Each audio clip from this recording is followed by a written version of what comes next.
How's it going, people? I'm heating up some food while people show up.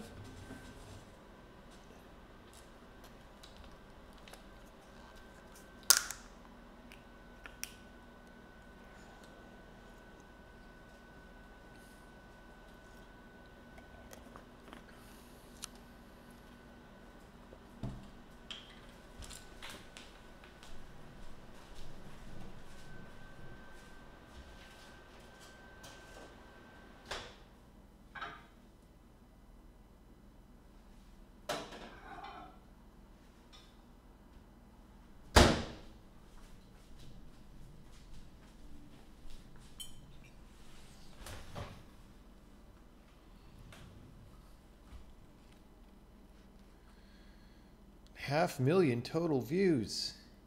Wow. Amazing. Will I ever go for the Heisenberg? Maybe. It's less important than some of these other things. I want to finish this whole set of changes that I'm doing, which is going to take a bit more work. And then we can do Heisenberg. I'm a revolutionizing Twitch. I don't know. I don't know.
Python has this thing where A less than B less than C is the same as A less than B and B less than C. I mean, it's just a very specialized case.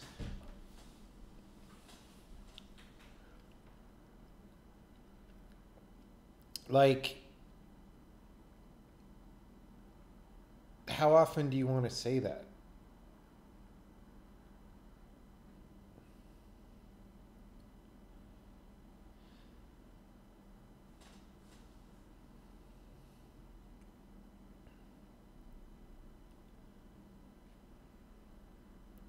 Kind of often? I don't know. Not in the code that I write.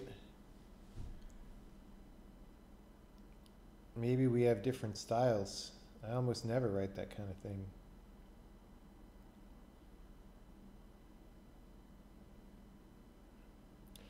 x86 is guaranteed that loads and stores are not atomic. Our atomic is not good enough. Why is it not good enough?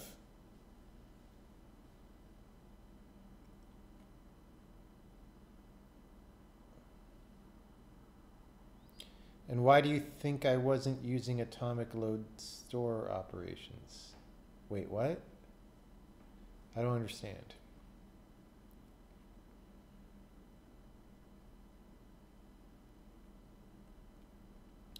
Can you index structs to get members of them? No. No. The thing is, the more weird syntax that you add that crosses between types, the more confusing it can be if you make a type error. Like, you want to keep your type checking system as something that tells you when you did something wrong. And if you have too many operators that are valid on too many types, then that stops being a thing. Or at least, I mean, you'd probably get an error eventually, but because there's type inference and stuff, the error might be several lines down from the actual mistake. And that can be really annoying.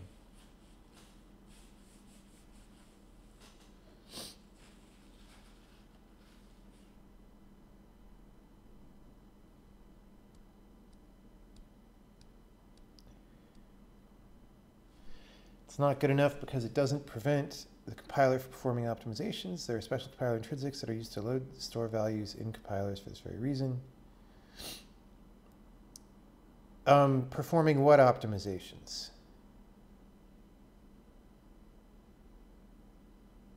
Wait, what are you talking about? I don't... Oh, you mean, do you mean in the implementations of the intrinsics?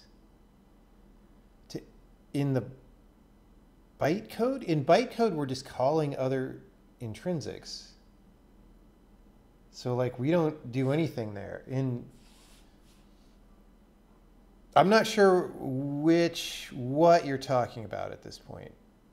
So it's hard for me to interpret what you're saying.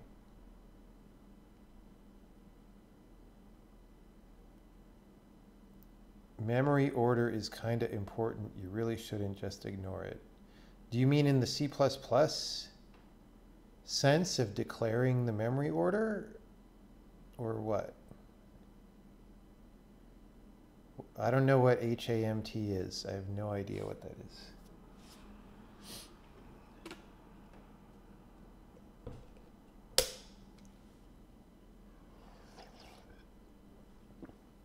He's saying compilers can reorder code. Well, yes, compilers can reorder code. That is true.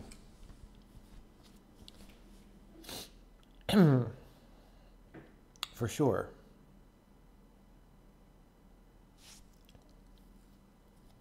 Compiler reordering machine code, no. Our machine code output would only be reordered by us. It's not, it doesn't get reordered by anyone else.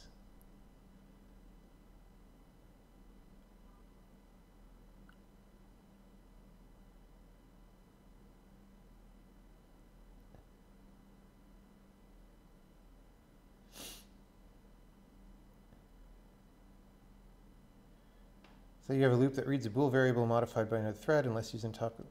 Compiler is free to assume that it's not modified. Yes, of course. We all know this. We didn't do that.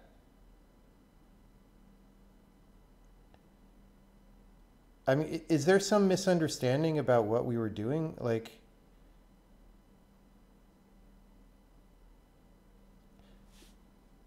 hold on.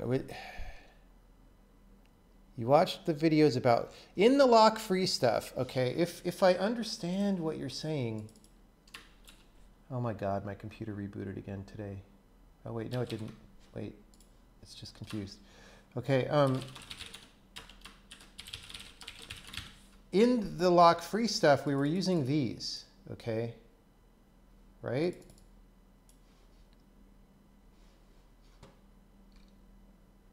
Those are atomic load operations. So I don't understand the whole objection.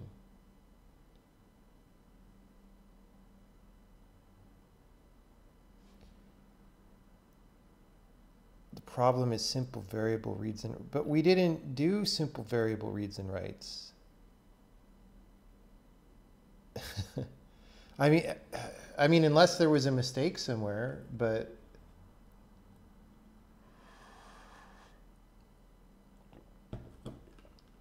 If you can point me to a specific thing that was wrong, I would appreciate it, because your general objection, can you open up some of the lock-free code? I don't even know.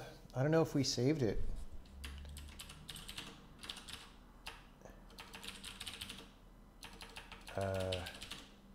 Is it here? Yeah, okay, we still have it.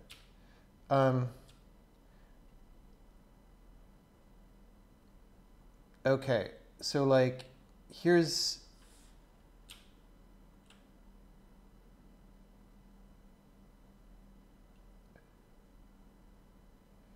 this is the overly complicated version that had the free list.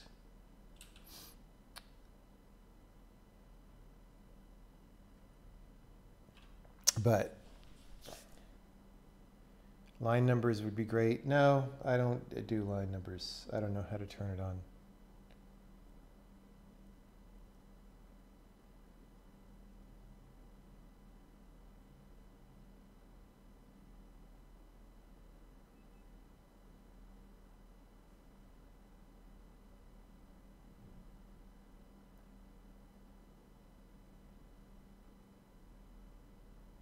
So if you're talking about, let's look at something simple like this, okay? So here we have, okay, non-atomic read, non-atomic read. In principle, the compiler can reorder those. In practice, they have to be read before you call compare and swap. So they can't go anywhere, right? And compare and swap, as we've said, is an atomic primitive. So like, I literally don't know. The first loop, okay, we're both talking about the same thing. Yes, I'm loading it non-atomically. Yes.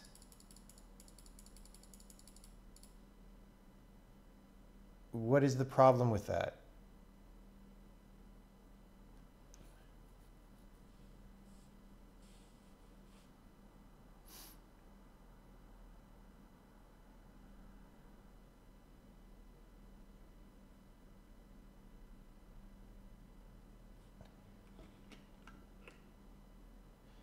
Compiler is free to pull that out of the entire loop. No, it isn't. No, it isn't. Because we take a reference to it right here. The compiler knows we're potentially writing to that variable. So no, it can't take it out of the loop. That wouldn't make any sense.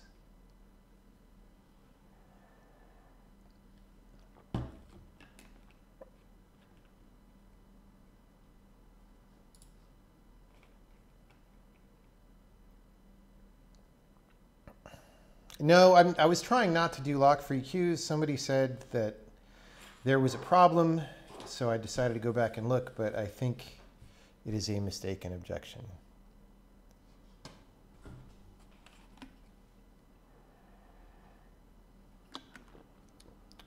This is a very, very different situation from just like spinning on a Boolean and seeing if the Boolean changes, all right? It's true that if we were doing that, that would not be correct, but this is correct.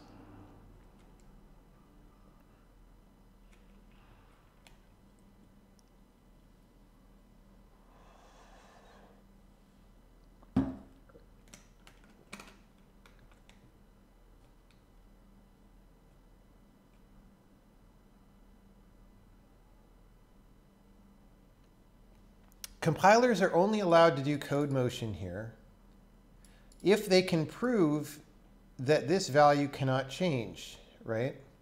In a single threaded way.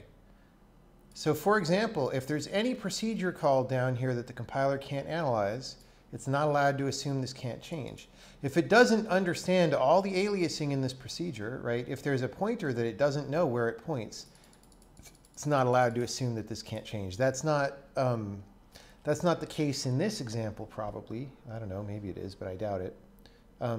Compare and swap very explicitly is an instruction that writes to this pointer. So for sure this can't leave the loop. If you said that this could leave the loop, then you're saying that any function that modifies that argument in single-threaded code could cause it to leave the loop, which doesn't, or would not prevent it from leaving the loop, which that would just be a broken compiler. This is not even a threading issue. This has to work even in single-threaded code. You think? Yes, I know. Oh my God. Sorry, I'm getting really frustrated. I shouldn't get this frustrated, but I'm getting frustrated. Even if in this case it might not be a problem, you should always use atomic operations for loading and storing to atomic variables. I believe what you're doing is even undefined behavior in LLVM.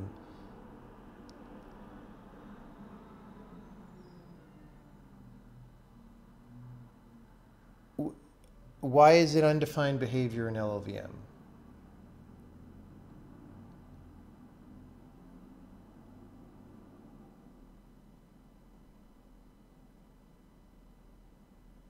What was on the agenda was continuing the cleanups that I was doing this morning.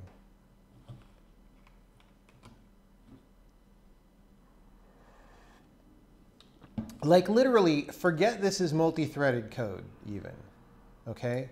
Replace compare and swap with any procedure that modifies this first argument. Single-threaded, that just is correct. It has to work, so I don't understand the objection.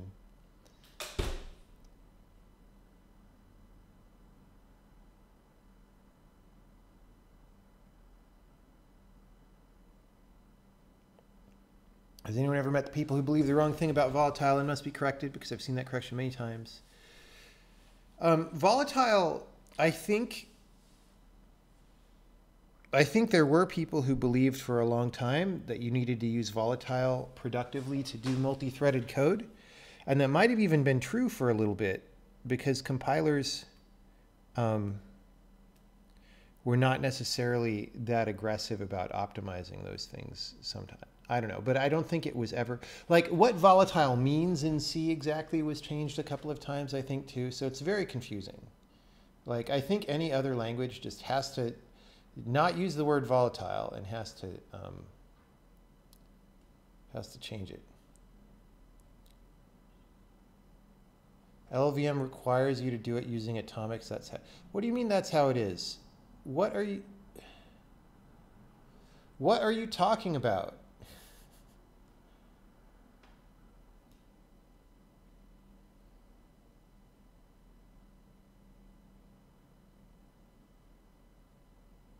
It doesn't make, what you're saying doesn't make any sense.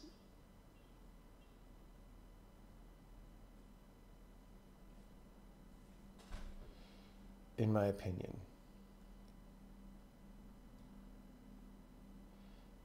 If it's correct for one thread, then of course it's correct for multiple threads. Like what?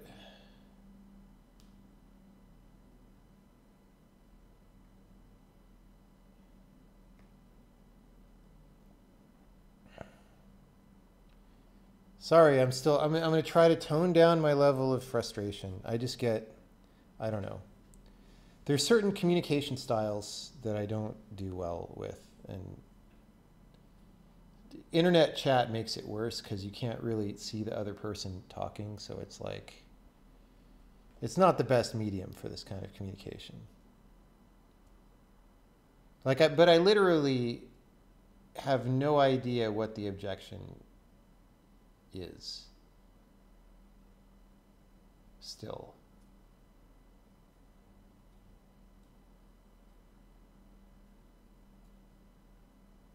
And I suspect, I mean, you never know. So, I mean, here's the thing is you never know if the person saying the objection, on the one hand, it might be somebody who's very experienced at writing parallel code and who you really need to listen to.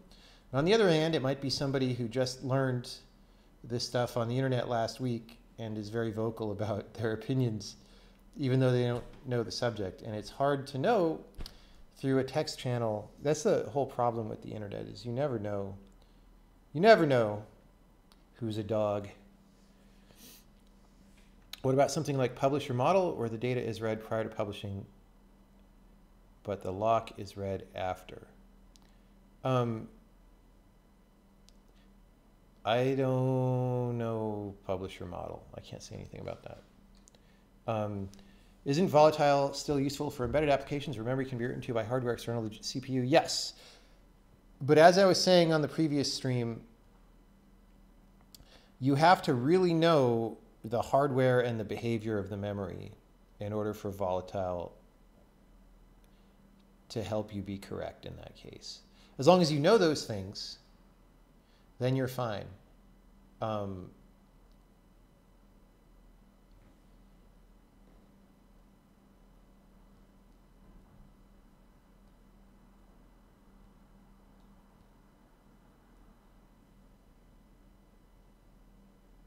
Voice chat for Twitch, what could go? Well, our elite sub chat lounge has a voice chat, but nobody ever uses it as far as I know.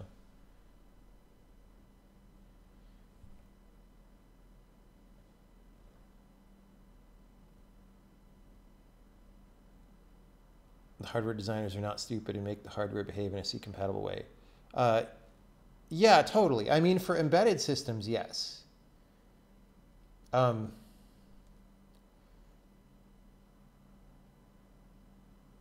With the caveat that if you're doing something really complicated, again, the compiler, certain aspects of compiler reordering might bite you. If you don't just like, yeah, I don't know.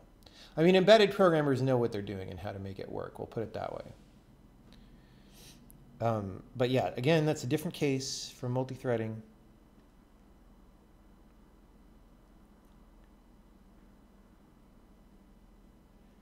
The basic load and store allow a variety of optimizations, but can lead to undefined results in a concurrent environment. But that doesn't mean anything. That just means like if a different thread writes to the thing, you might get a torn write, you might get an uninitialized value, you might get an old value, you might get a new value. I mean, unless you can point to me something on this page that specifically says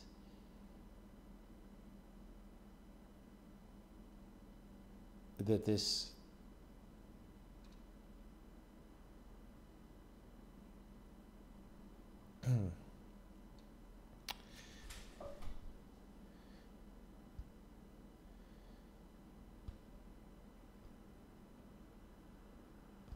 if there are not any instructions with atomic ordering involved, concurrency does not matter.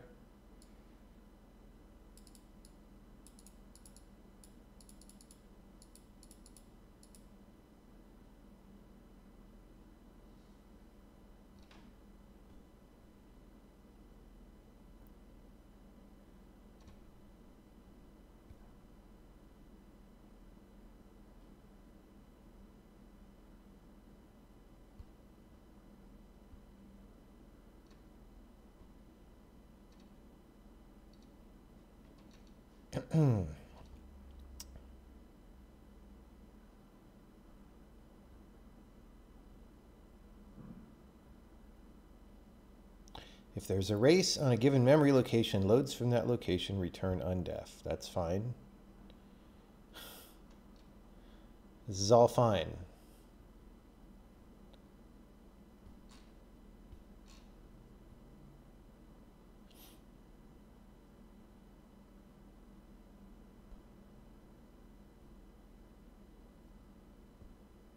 Oh, well, here's where we get to the bullshit part. Notes for front ends. The rule is essentially that all memory access with basic loads and stores by multiple threads should be protected by a lock or other synchronization. Well, other synchronization, compare and swap is other synchronization.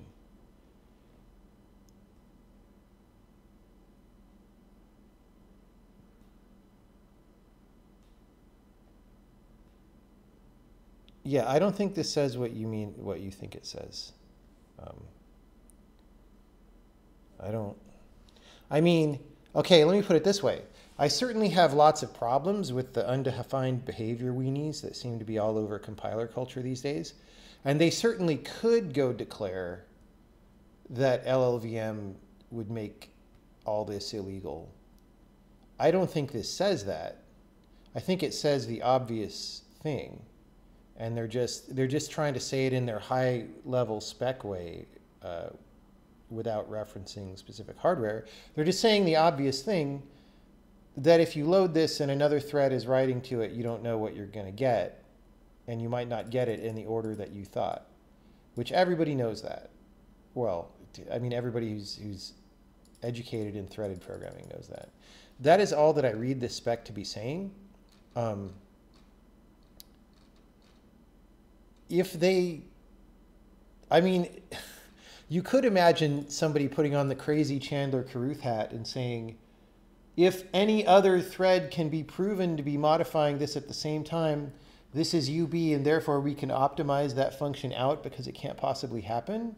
Like, first of all, that's probably impossible. And secondly, that would just be a level of craziness that would be so high that people would stop using LLVM. I don't think this says what you say.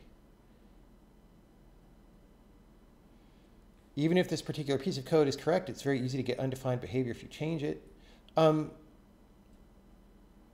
also what you're doing probably doesn't work on other platforms like ARM. Yeah, it does. Dude, this is a very standard, this is what compare and swap is for. This loop right here is what this is the intended use of compare and swap, okay?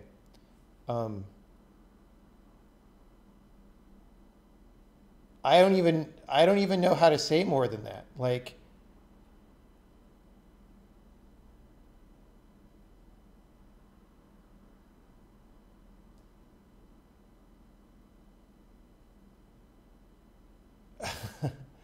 I mean, this is exactly the case that compare and swap was invented to implement. Like,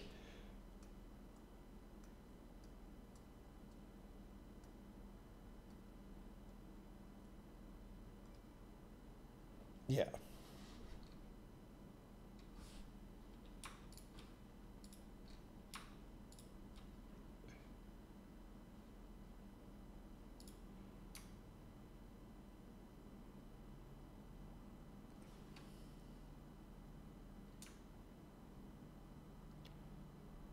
What?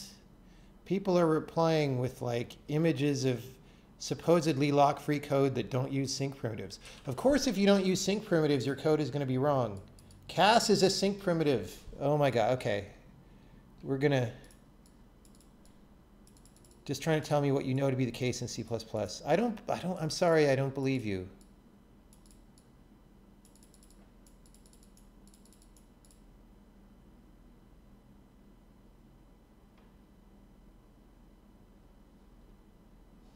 I'm sorry. I simply don't believe what you're saying. I mean, I believe that all sorts of things might be illegal in C++, but we all know that C++ is insane, so whatever. I don't think this is illegal in C++, though. All right. End of topic. We're moving on. We're going to go back to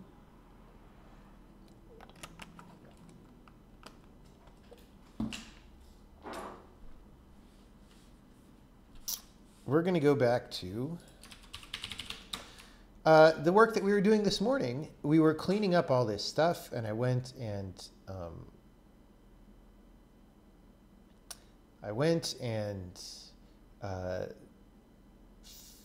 factored defer out into its own syntax tree node, which was a cleaner way of representing it internally than what happened before, which was like magic flags on declarations. And this also means it'll be exposed to the user's metaprogram in a nicer way. And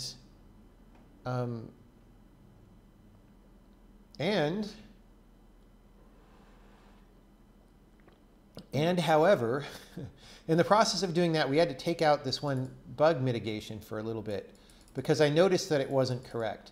What this is trying to do is notice a situation where you say defer return. The problem is it's not right. It's trying to say, look, if there's a return, then look at the scope and closing that return and see if that scope is owned by the defer, which in principle might be the right way to do it. However, you could have many nested scopes down below the defer. You could have an arbitrarily complex code, right? You don't just have to say, like this would catch something like, you know, defer return -1, right? But it wouldn't catch defer open bracket print hello sailor for 1 to 10 while true if x is greater than 3 return 7, right? So like it totally wouldn't catch this. So I was trying to think about what would be the better way to catch it, to fix it. One way would be to walk up the scopes from the return while you're still in the same procedure.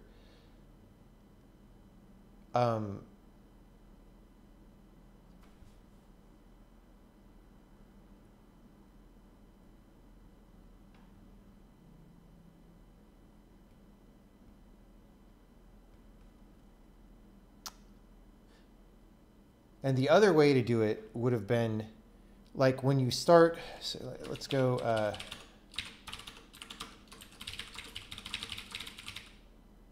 for scope close, I think.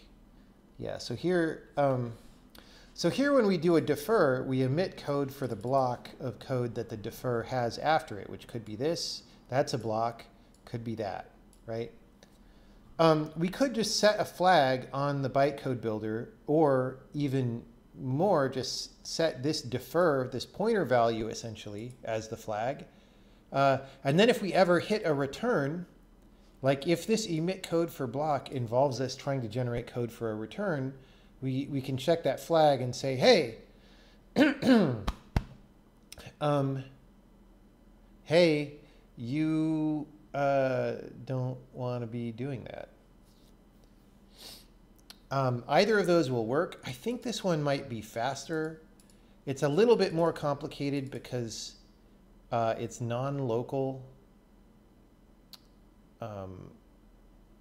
Like it involves storage declared somewhere else, and involves coordination with the return command. Whereas this is local, like if we, or sorry, if we do a version of this that walks up the stack, not the stack, walks up the scope hierarchy, then that is completely local. But it might be slower because we need to check it every time there's a return. So even if there's not a defer in a function, every time we hit a return, we have to walk up the stack of scopes. That might not be that deep, but you could imagine it causing cache misses or something. So I'm a little bit torn. I'm not sure which way to do it.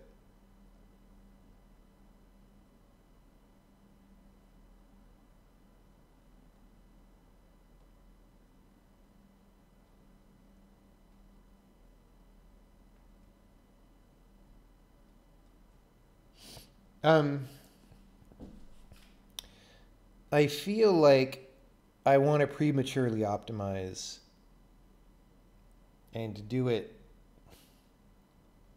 with the pointer. It's a little bit complicated though, because here's the thing.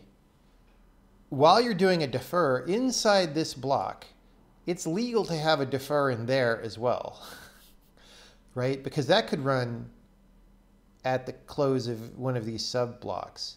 So like, then you would have to have a stack of these, which would be stupid, but you don't need the whole stack because all you need to do is prohibit any return anywhere inside defer. So you just need the topmost. So it's like you would set the value if the current value is null, and then reset it to null if it's equal to the current value. Now again, this is a little bit complicated. It's less obvious but it's probably more fast. We're trying to simplify things right now, but I don't know. I'm tempted to do it that way. Is defer scope-based or function-based? It is scope-based, but of course your function has a top-level scope that would cause defer to happen at the end.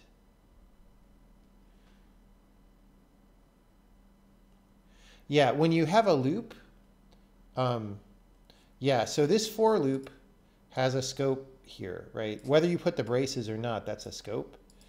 And so at the end of each loop block, at the end of each iteration, any defers inside that block would run.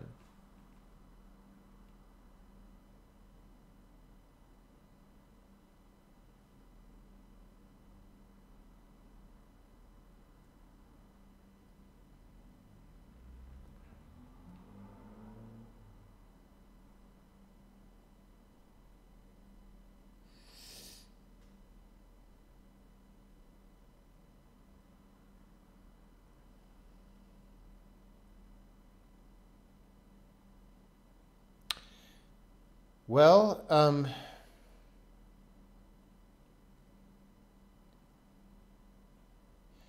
yeah, I'm going to do it this way. Okay. We want to prevent any return statements inside a defer because among other reasons they can.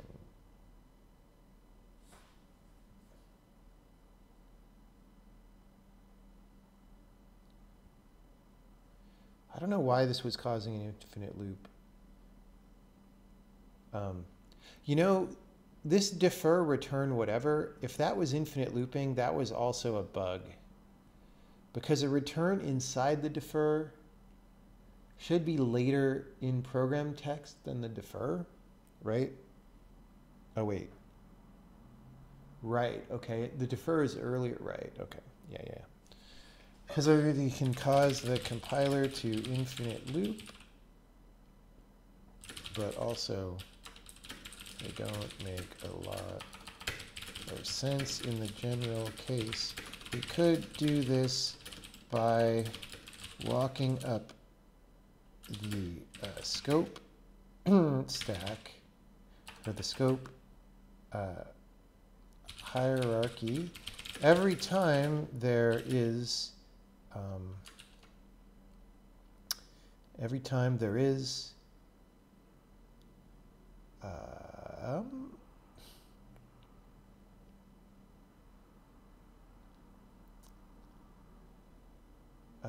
a return statement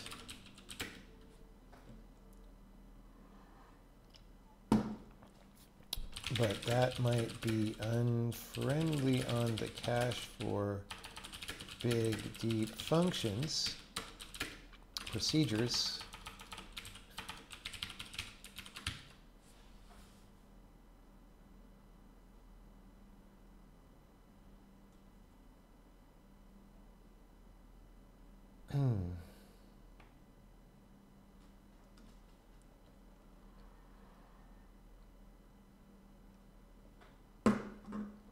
I already drank 1 tea. It's a bad sign for my liquid consumption.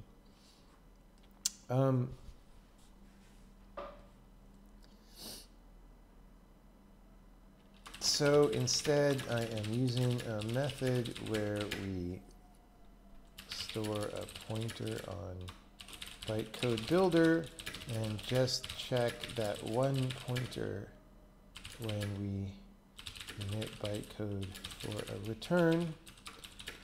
If that pointer is non-null, the return is illegal because we can have nested defer statements and we don't want to pay for storing a stack of these, for maintaining a stack of these, of pointers. In this case, we just record the outermost pointer if the value in this the storage location is null, then put our pointer there. If the value is afterward, if the value is non-null, if the value is equal to our defer pointer, then re-null it. Okay, great. I hope you all enjoyed that very slow typing of a comment. So we're going to do this. We're going to say, just going to copy this.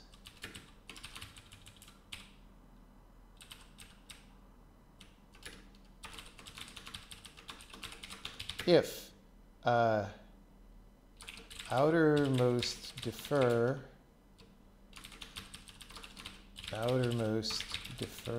equals ask defer.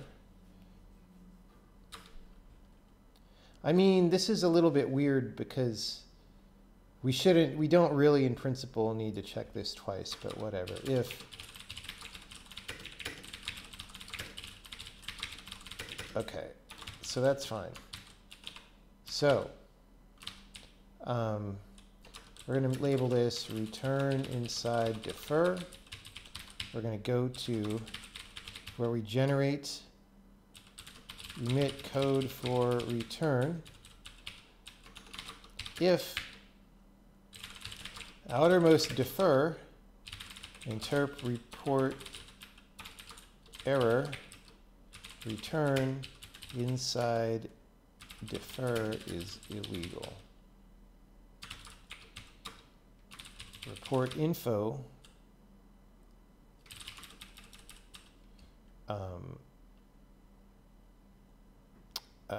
outermost defer. Here is the active defer.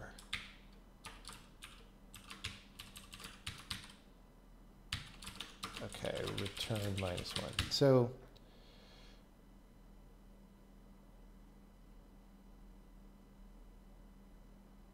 now we just need to go here and say ask defer outermost defer is null.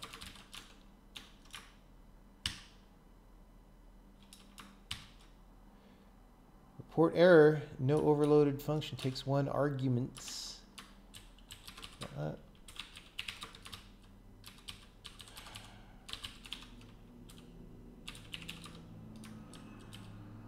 Oh, how did I forget that?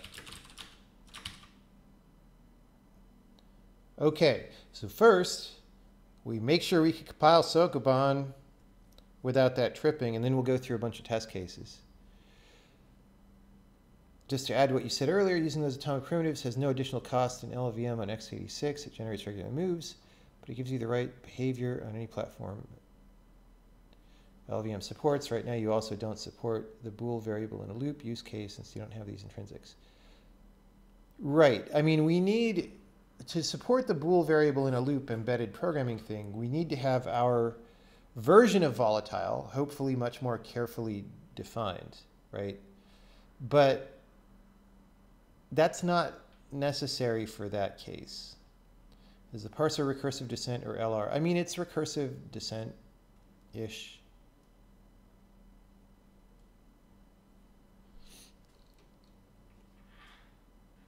Can it be done at parse time where tokens are disallowed inside a block that comes after a defer? You could do that, but what happens when there's a macro expansion or something? And also people can modify code and submit modified code. So that also, you would have to detect it separately in that case. And at that point, you might as well do it here. Although it is a little bit bad form to detect something, to report errors in the bytecode builder. Like usually I like to report all errors during parse or type check time, right? So we probably, Oh, so internal compiler errors, there's a lot here.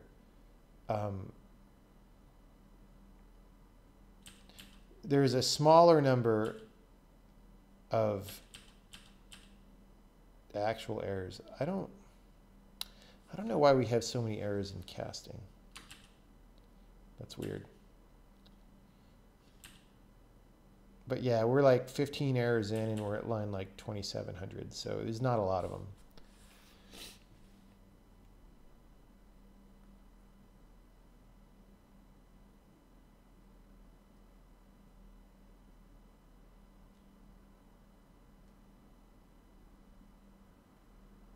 So the without order overhead thing is not true. If you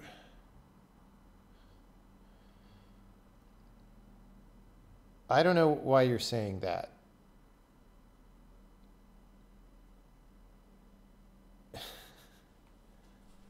Like, if you emit locking instructions in your machine code, it does change the performance of those instructions. Okay. Okay. We compiled. Return inside defer is illegal.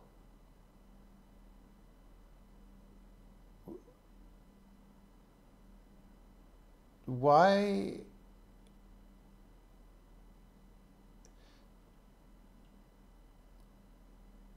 So first of all, I have a lot of problems with this.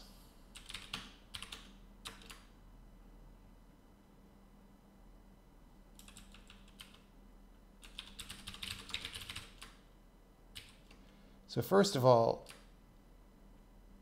set location info from token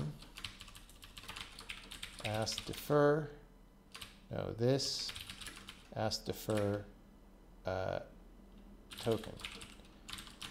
So now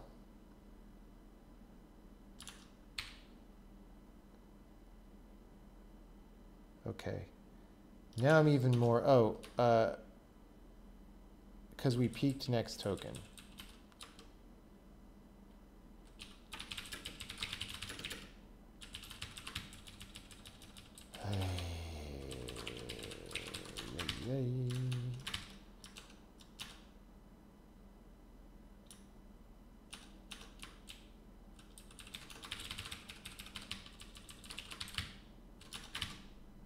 Okay.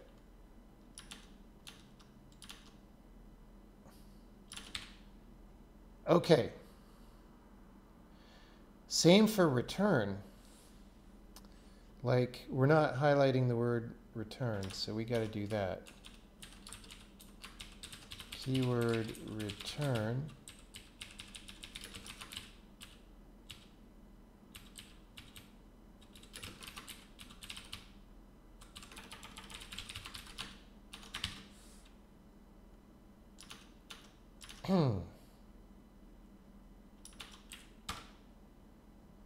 Ta-da! Okay, now we got the words highlighted. Why is somebody saying defer return text?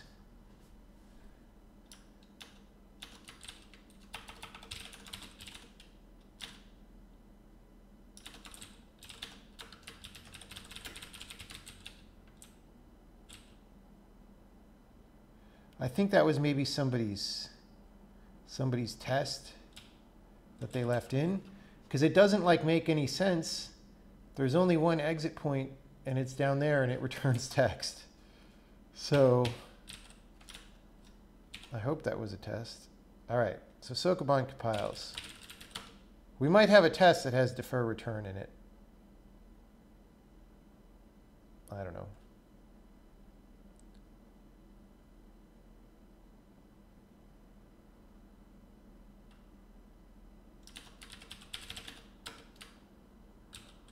Okay, we're gonna test these. Gonna go to bar, go into the bar.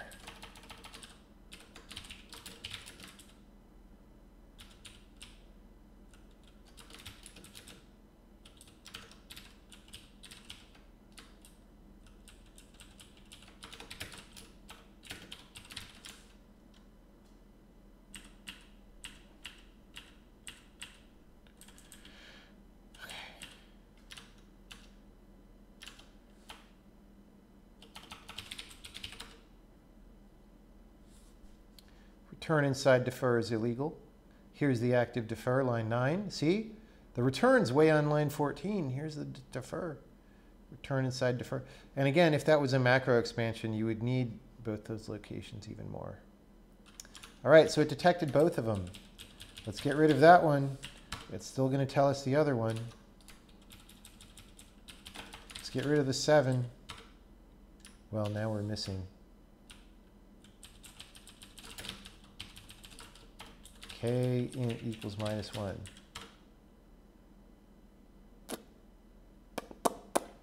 Yep, I'm happy with it.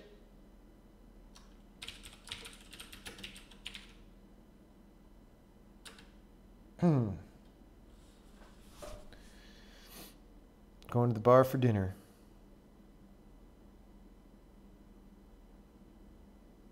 You wish you knew what I was doing. Well, we're just programming. We're just chilling. We're just programming. You know, the extent to which you can follow along is what it is. I mean, this is a complicated program. Like, the whole theme of the work that I'm doing right now is that I wish the compiler weren't as complicated as it is. So I'm doing what I can to simplify it. Because it's so complicated and people have different amounts of exposure to the history of the program, people are going to have different amounts of understanding of what the hell is going on, and that is just great. And people have different levels of programming experience. That's all good. I get to commit this. We are committing it, and we are saying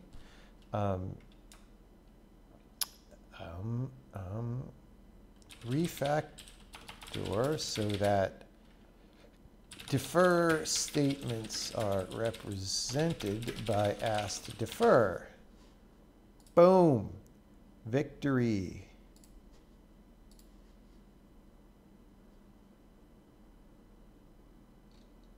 Victory.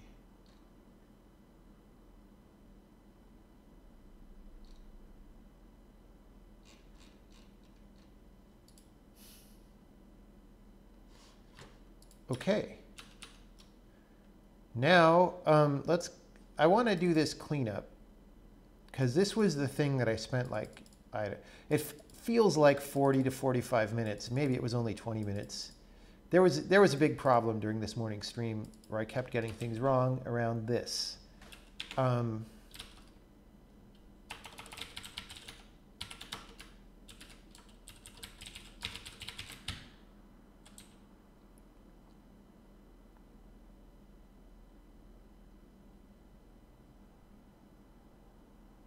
So for some reason, see, this note that this doesn't set those things.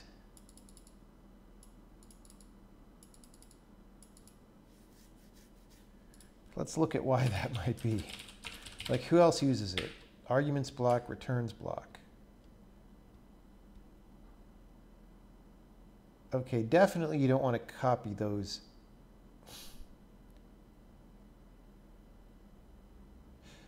Well, you don't want to set parent. You don't want to, yeah, okay. So here, these blocks are all parented onto the lambda. So you don't want them to actually be the current block.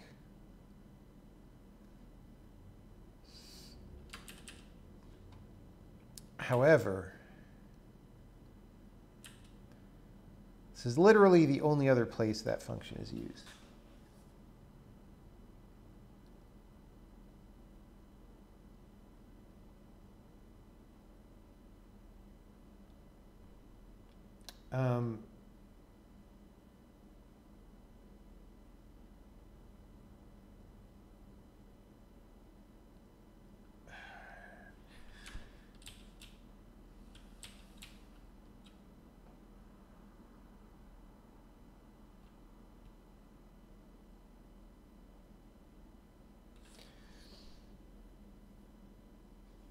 So I could say, I can change this to copy block without setting important things.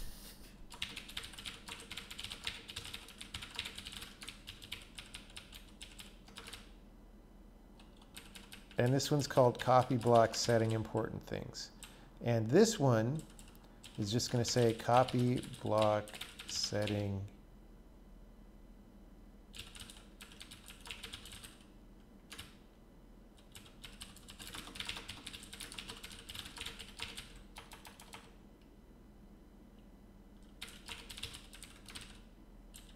important things, right? So dest source copied lambda, and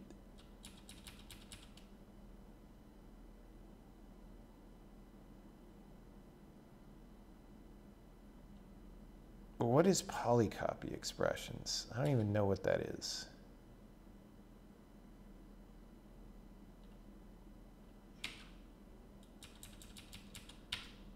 Anyway, so all this is now is a wrapper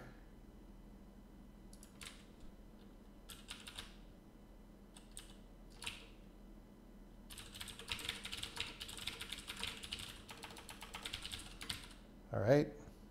It's a wrapper to this one that allocates the destination block. That is reasonable.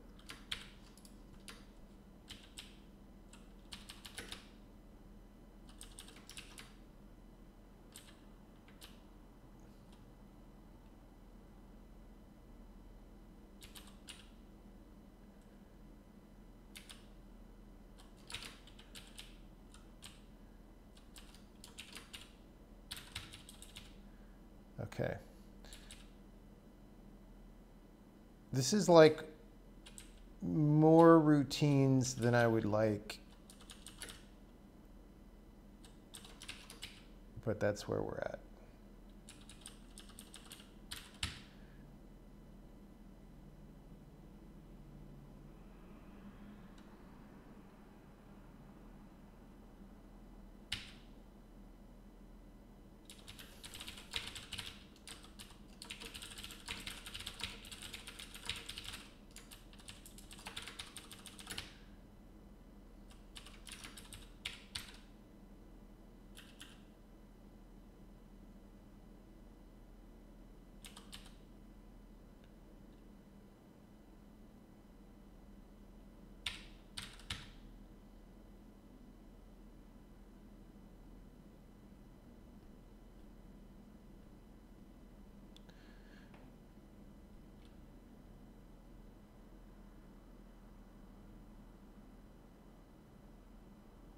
What about belongs to lambda?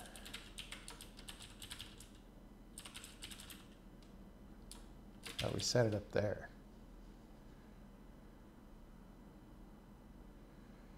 Okay, whatever.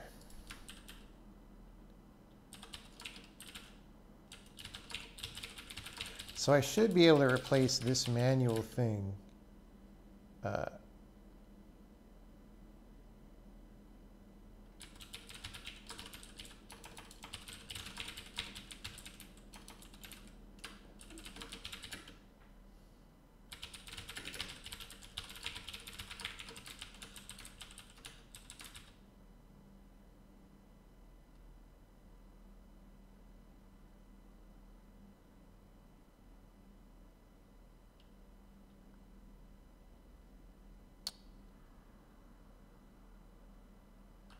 Who knows? Time for the debug compiler, just in case.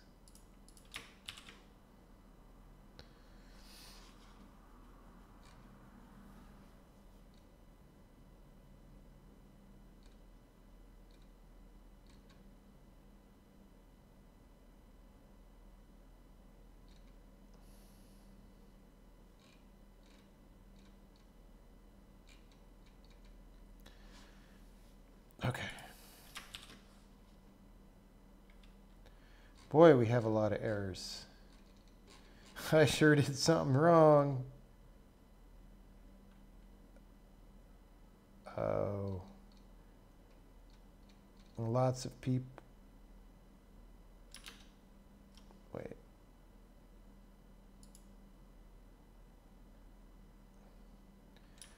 Is there like a compile error in the header file?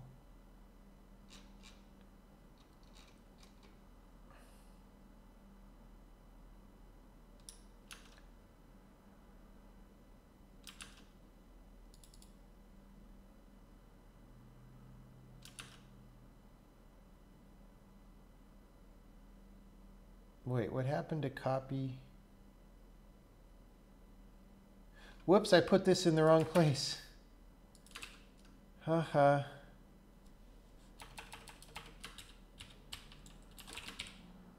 That's goof up. That's a goof up.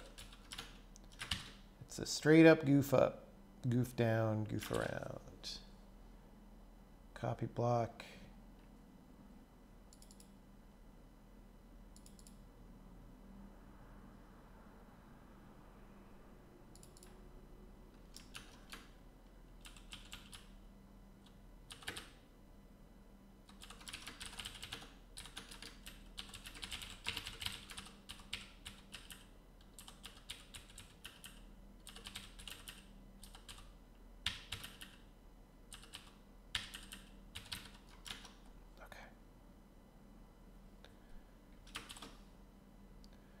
Copier.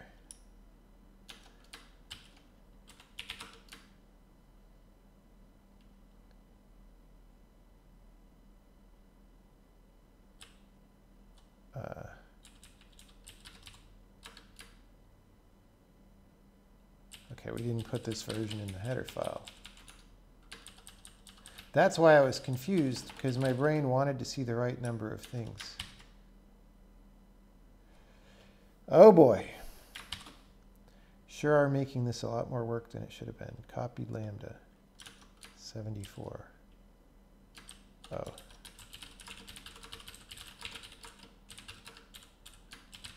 On the lamb. Copy block without setting important things.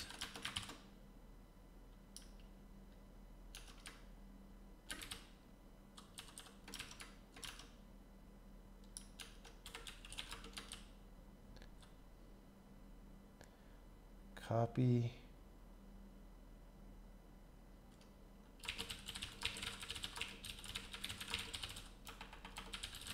things.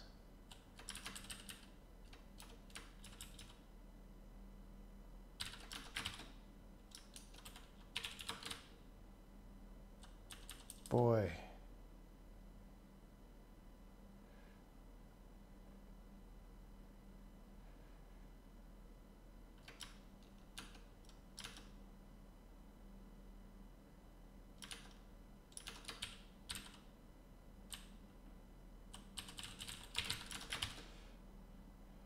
Okay, now let's watch it not work.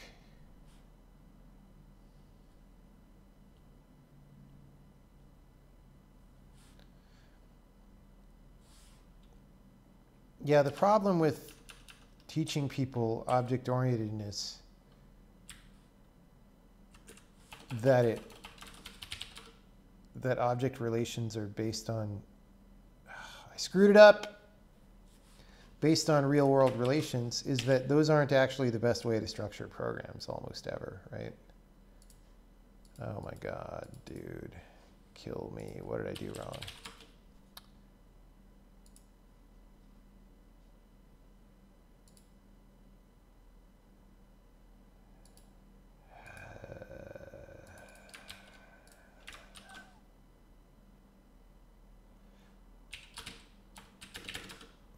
Put the wrong procedure name.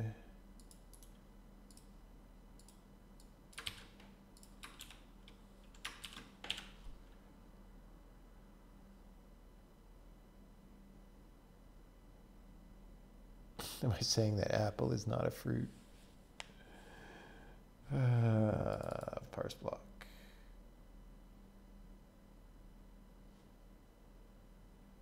Wait, what?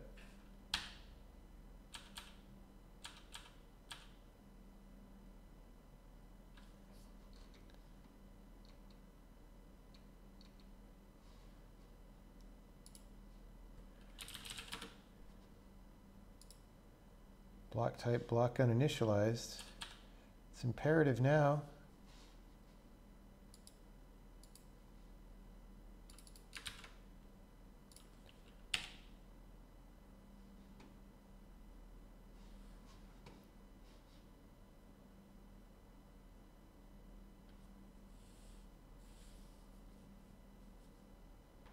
Yeah, like it's...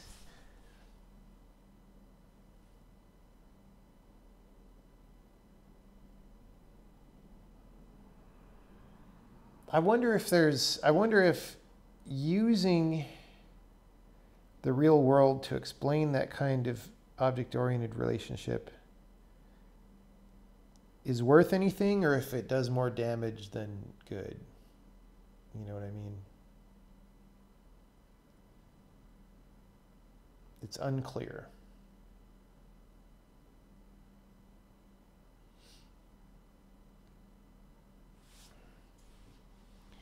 Why is the block uninitialized?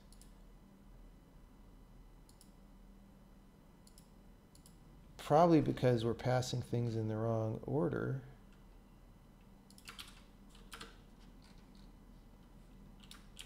All right.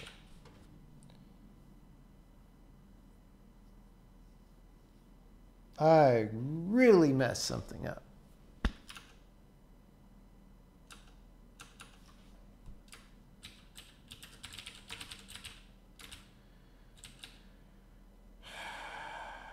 Copy block, setting important things with dest source copy limit. I put the blocks in the wrong order. I was acting like, I hope somebody caught that on the stream and I wasn't reading chat. I was put them in mem copy order, which I never do. I don't know why my brain did that.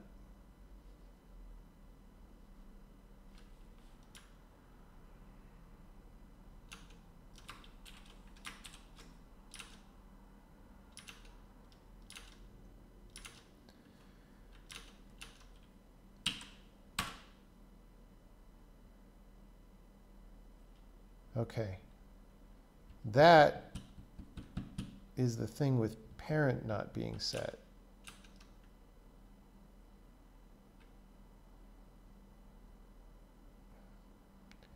Which is weird.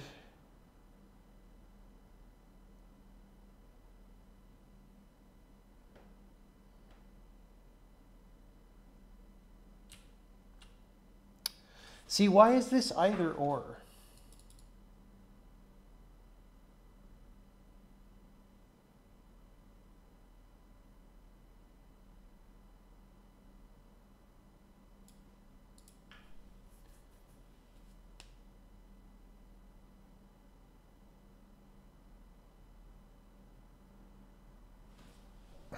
Who calls this?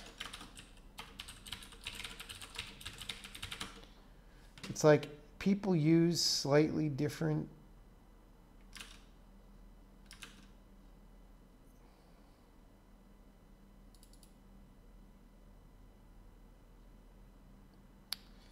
I think we need to set parent there.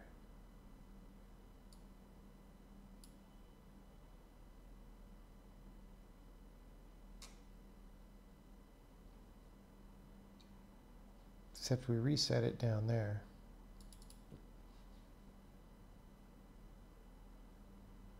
Okay. So we're going to do, so this, and then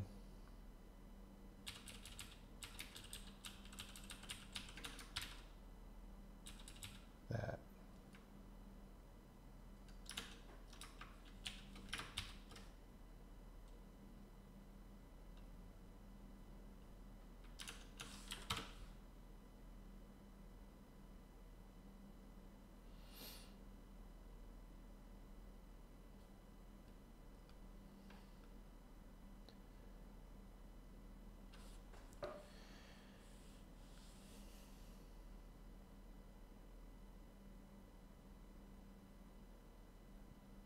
Waiting 46 seconds.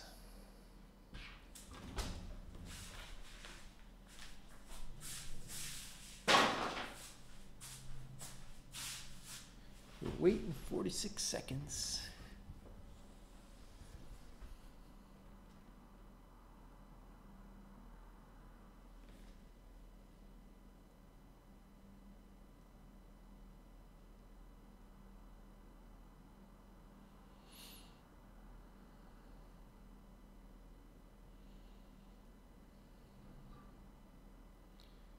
Okay.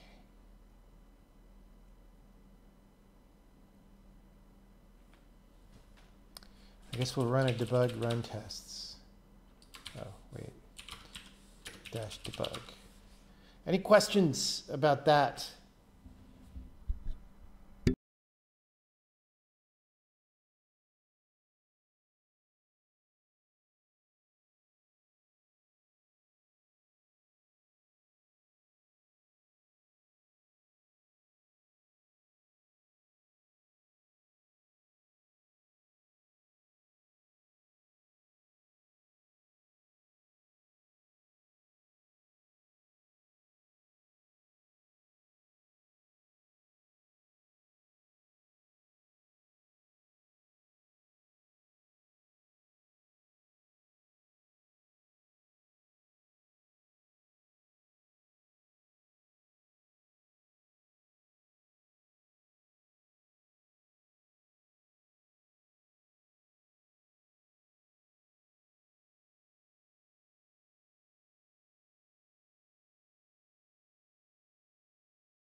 I might make some burnt toast soon.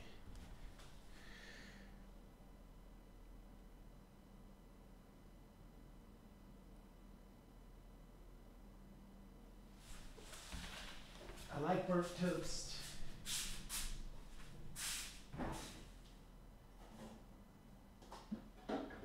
I mean, really, who doesn't like burnt toast? Let me ask that. Who doesn't like burnt toast?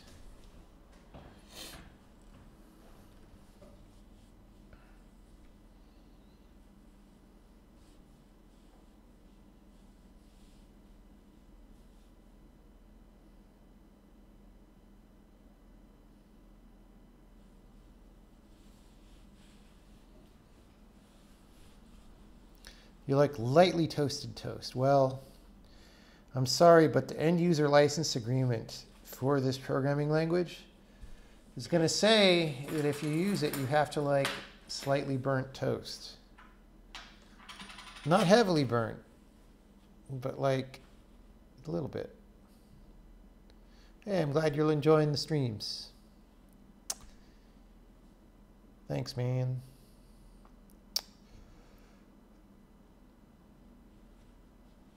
What shell is this? This is Commander, aka... Oh, it's not doing it right now. AKA attempt to index a nil pointer or whatever it says. All right, so I'm going to run some release tests and then we'll just check it in. And then we'll go on to the next thing, which I think is going to be looking at these couple of things. Declaration is alias. I want to just remember what that is, because it's possible that might be one of these things that would be better refactored into something else. Why is the cooler on? No, it's not.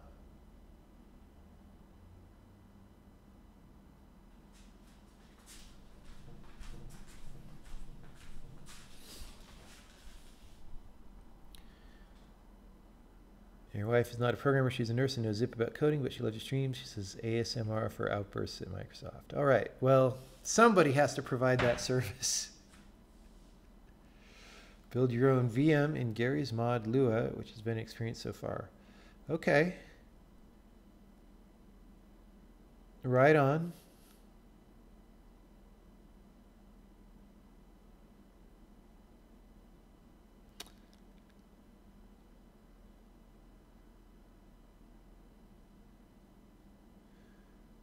Okay. We're just going to do this. And And we'll just run a release x64 test and figure that's good enough. I'm going to commit. I'm going to say small cleanup relating to copier, period. Yeah, I really want that toast. I'm going to make a toast.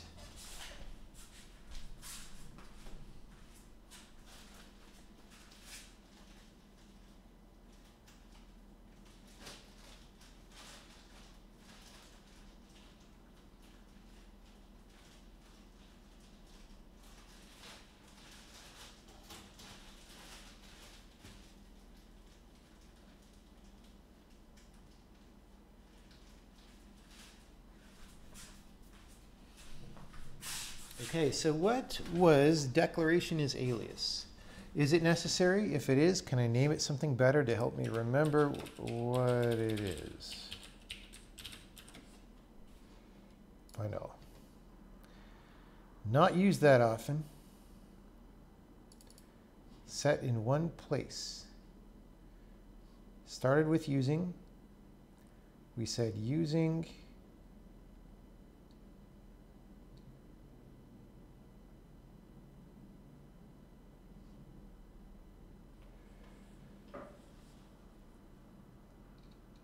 And then an expression. So right now we represent usings as a declaration. That might be the next thing that we change, actually. Instead of import links, maybe it's usings next.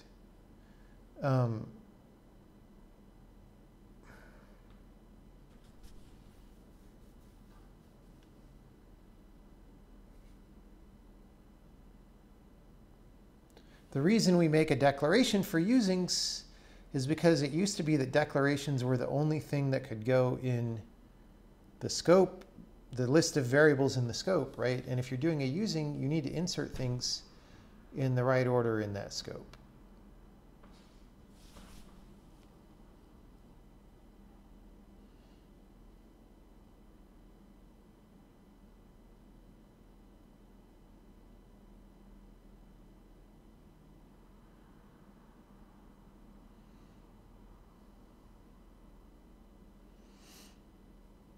Do I put anything on my burnt toast? There's going to be some butter on this toast. It's going to be good. It's cinnamon raisin wheat toast with butter. Burnt butter? Well, to the extent that the toast can burn the butter, yes.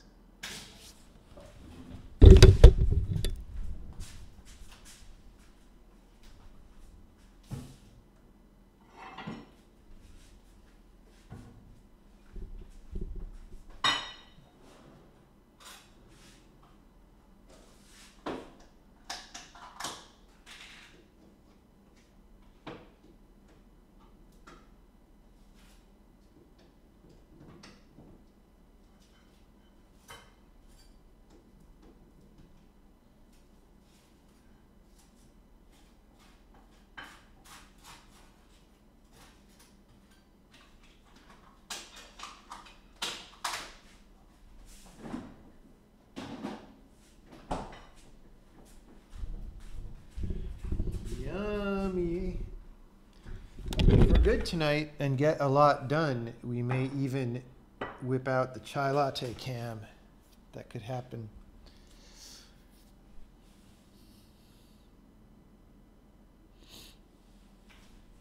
All right. All right.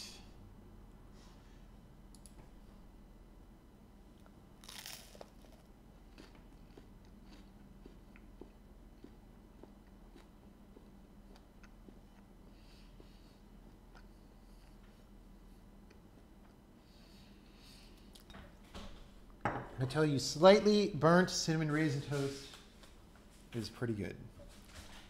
I was about to say one of the best things in life, but it's not quite that good.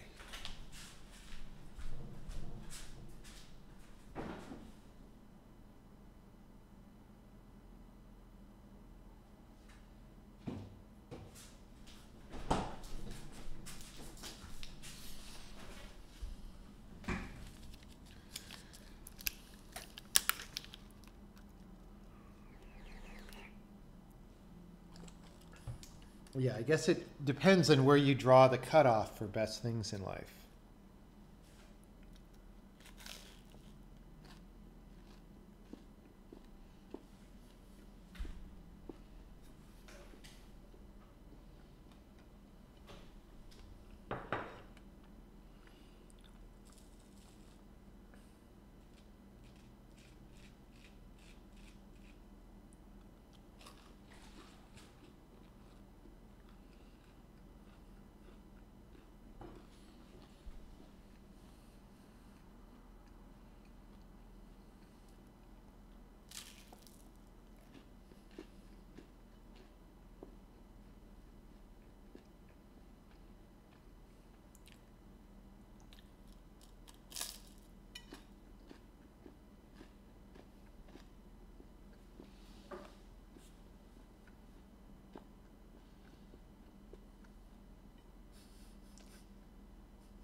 I want to just set a breakpoint here and make sure that I understand the code where this happens.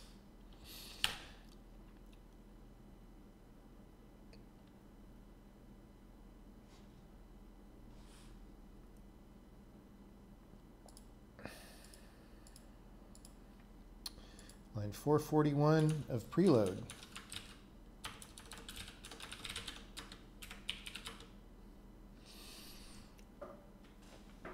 Okay, so here we're using an identifier.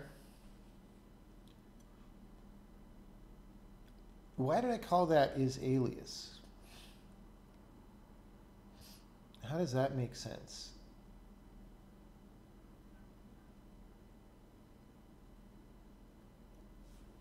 Can somebody explain to me why I called it declaration is alias?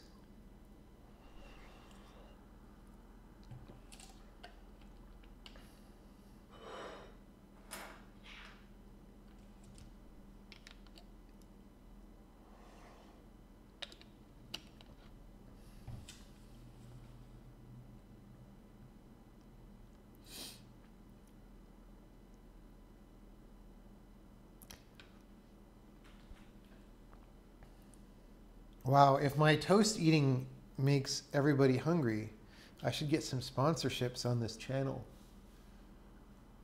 I could eat pizza rolls and like particular brands of ice cream. It'll be great. Doritos bowl. We can have the Doritos bowl of programming.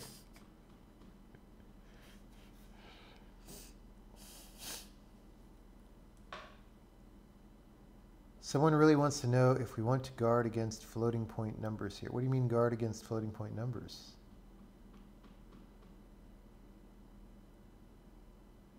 Or are I planning on implementing using something as alias? I wasn't, or at least that's not what this was for. I don't know why I called this is alias. What do I do when I see that flag?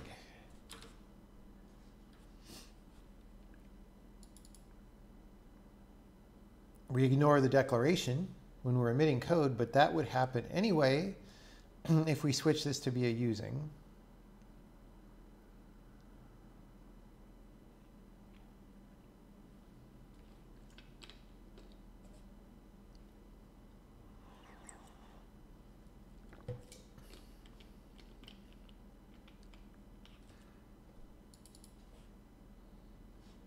If the importer decal has alias,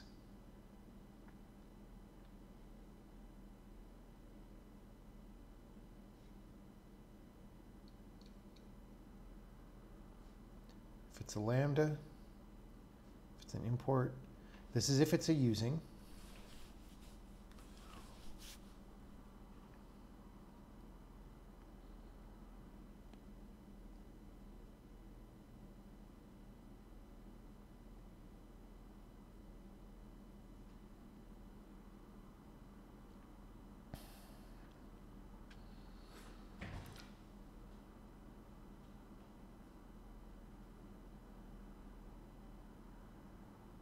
Oh, this is in the case of when we go on and dot something else.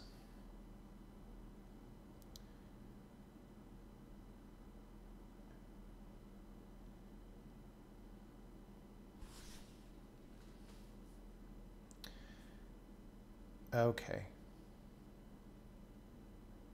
Okay, so here's what this is. This is another goofy flag to get around the fact that I'm using declarations to represent a using, okay? Because there's two things, there's two ways that this happens, right? There's, you could have this, right? Or you could have using S is a sum struct, right? Now, in this case, what we do is we make a declaration, we flag it as a using, and then we put this as the expression of the declaration. In this case, we already have a whole declaration, right? I mean, this might even be,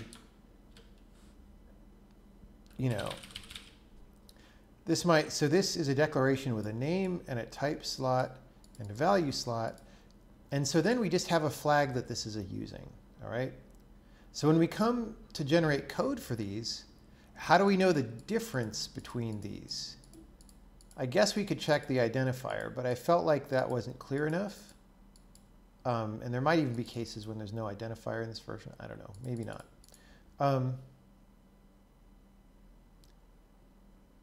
So I use that is alias. I don't know why I called it that, but it just means that there wasn't already a declaration. So use the expression slot instead, right?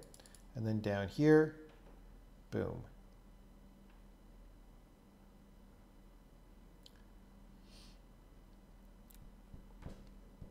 And I think if we swap this around, I think if we emit code for declaration or for expression on a declaration, that'll work. Let me see. What happens if it's a declaration?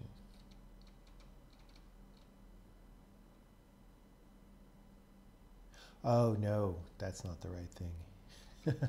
No, okay. So we would check to see if it's a declaration or an expression here, but it would be more obvious. We wouldn't be using this flag. So I think that's the next thing tonight is we're going back to having a thing called asked using, which we used to have. And then I got rid of it for some dumb reason because I'm dumb. I was like, oh, it's so much simpler to just flag the declarations. It's lower overhead. And it's like, yeah, I guess it is, but it's much more confusing. So, yeah.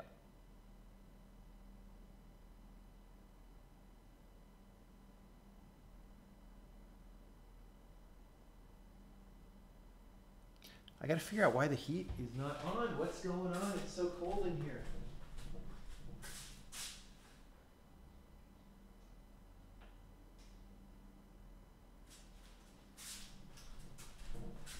I just ate burnt toast. I should be very warm. I should be very warm. Okay.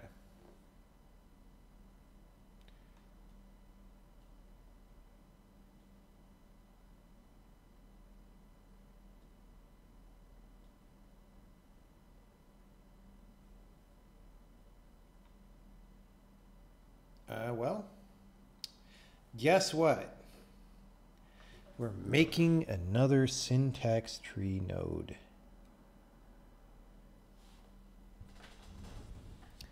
Just like always. I'm pretty sure there's no old asked using, right? Nope. So asked using 49. Let's go to compiler. Put it there. Preload.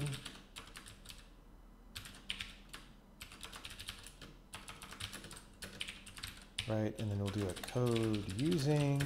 It's a struct, and this is actually going to be a code scope entry.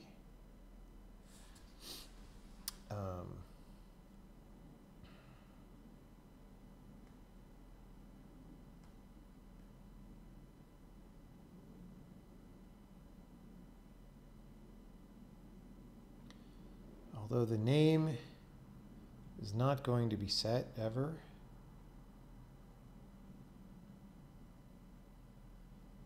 I guess.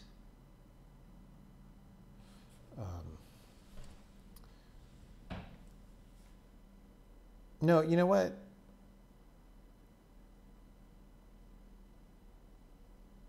It doesn't need to be a scope entry as we expose it to the user. Just internally. So we use a code node and we say expression is a pointer to a code node. And then we got to make that here.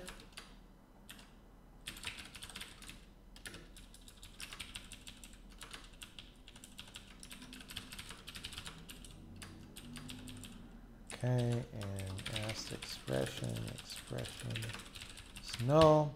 And guess what? We have to make yet another one here. And then, okay. Well, those exist.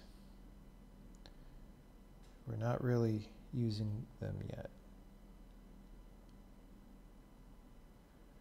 Did I start this project to lower development part of the latest game? No, lower development time. No, I mean, it's obviously lengthening develop time of the next game simply because if I weren't spending all this time on the programming language, I'd be spending that time on the game. So it's making this game longer, but future projects should hopefully go faster in this than in C++. So it's more like an investment in the future and in my sanity. You like that I use using to implement using. I'm not using using to implement using, though.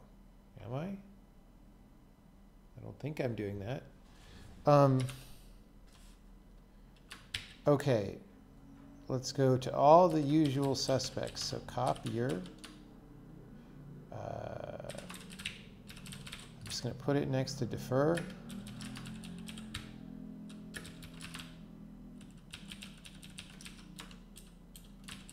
And C expression.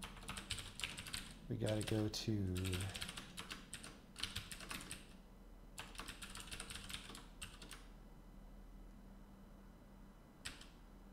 here. And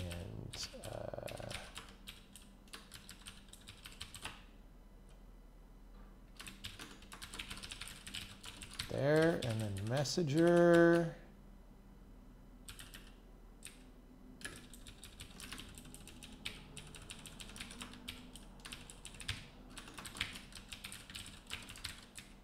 And then messenger.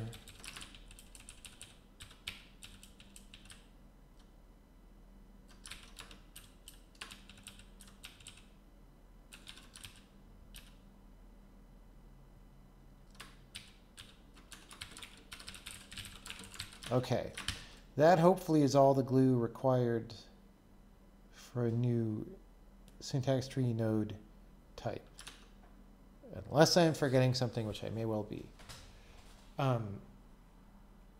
Okay. This node type doesn't do anything in bytecode builder, so we don't need it there.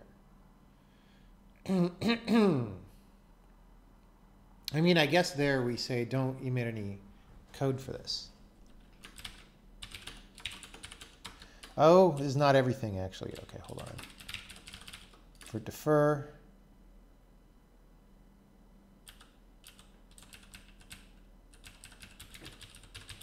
And using. Okay. Now, there is the thing about accept top level expression. Right? Remember this?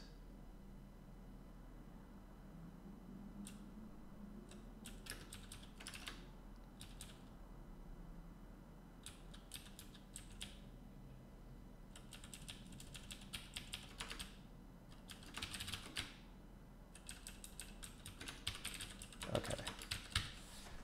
Great. Let's just do this.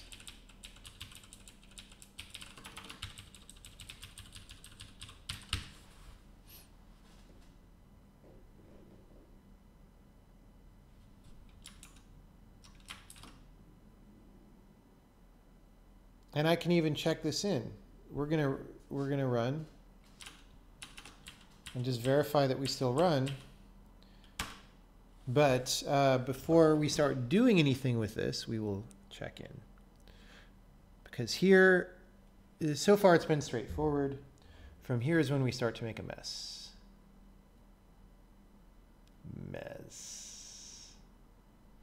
At least in the struct declaration. Oh, I see. Yes. I get what you're saying. It's true, we're using in the struct declaration.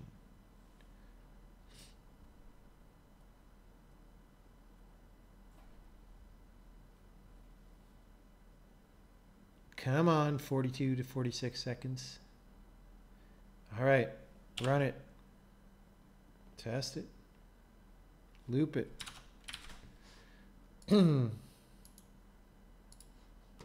Commit.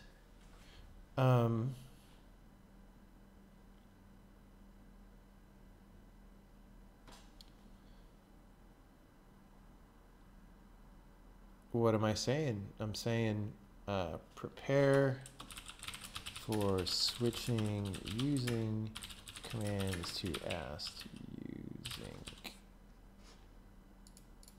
Okay. Great. Good baseline. Now,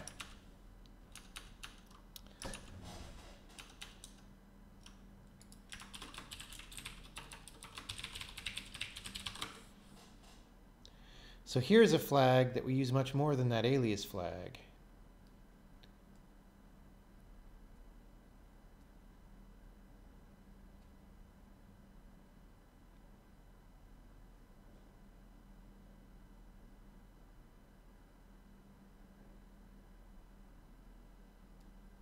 Some of this I think we can get rid of straight away.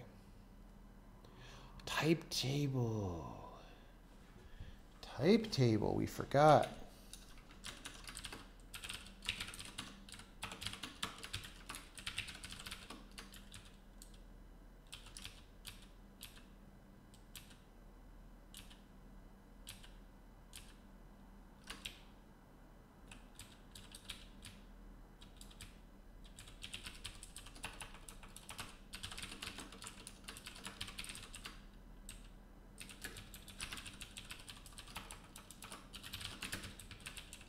Okay.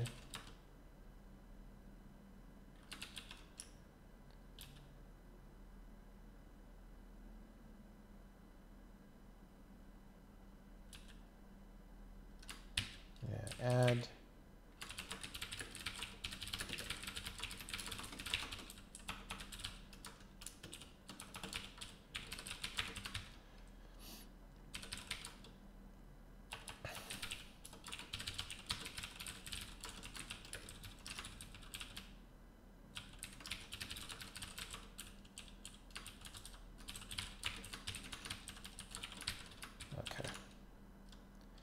That is important.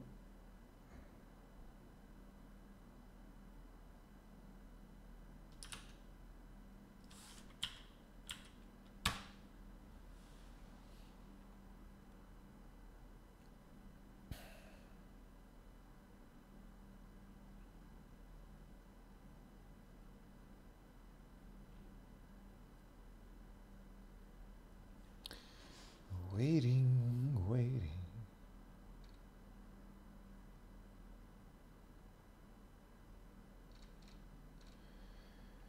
It is true, we are no longer using a Razer Black Widow keyboard. We are using a Philco Majestouch 2.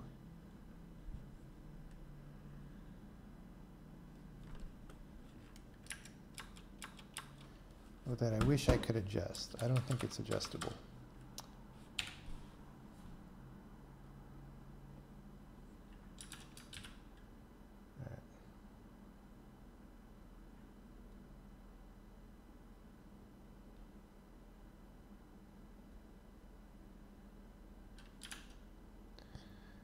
Well, we'll commit that.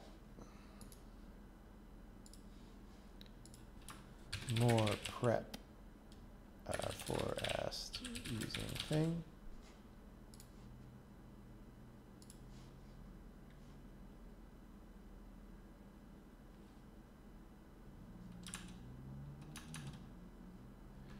Okay.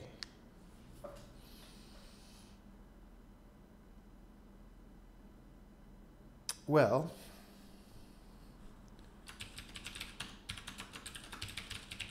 now we start making a mess.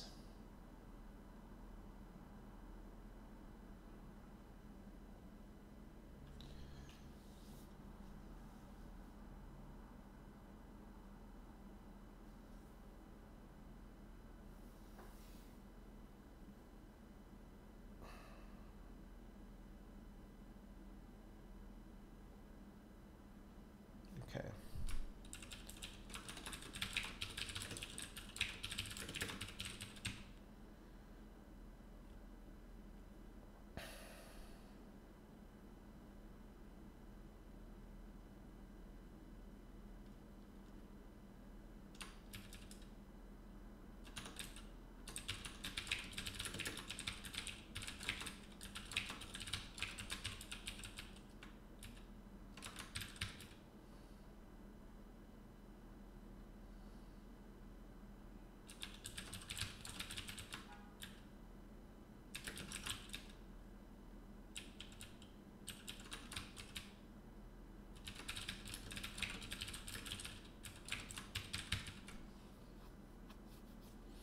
Declaration is marked as using. That goes away. Okay, so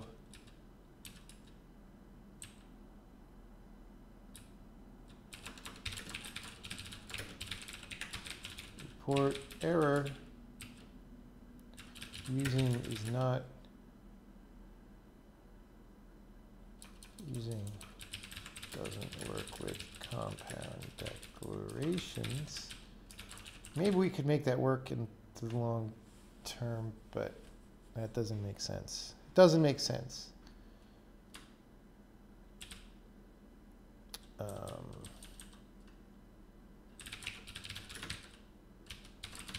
Okay.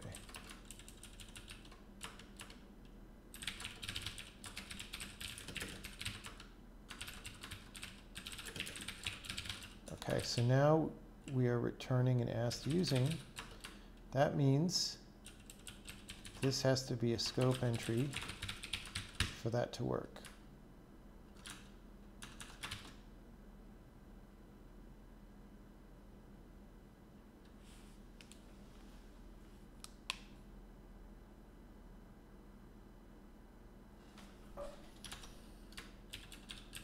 Parse scope entry.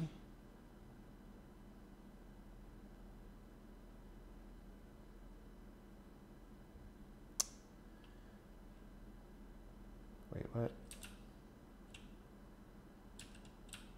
Oh, that's a, yeah. Okay.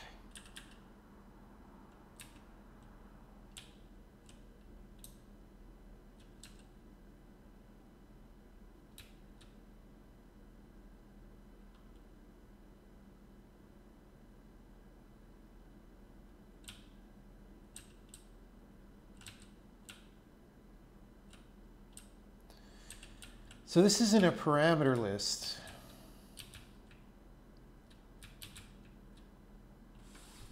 Which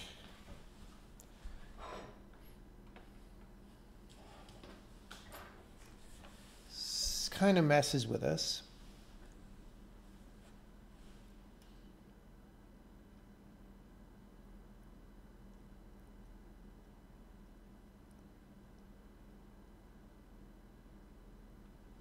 Because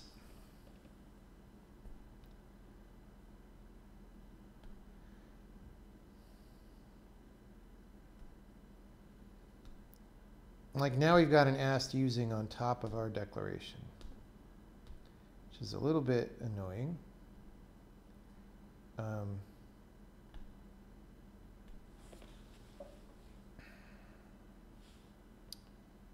So we have to deal with that. We can notice it here.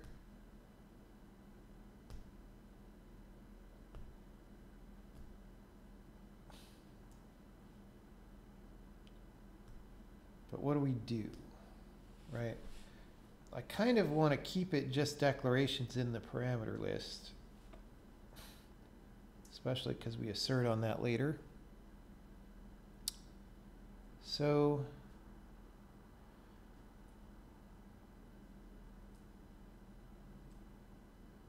but I don't want to get rid of the using node that we made because we want that.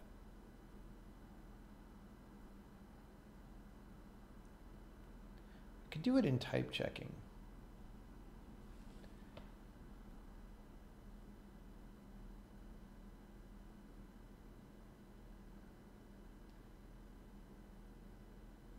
I guess.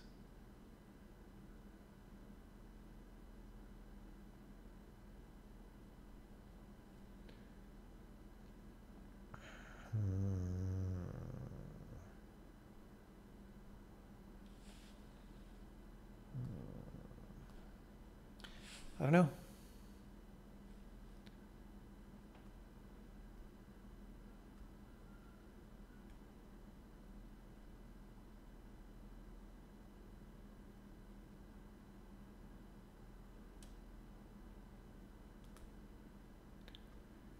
Is the keyword auto still relevant today? I use it all the time. What do you mean? I'm using so much auto. Look at all these autos.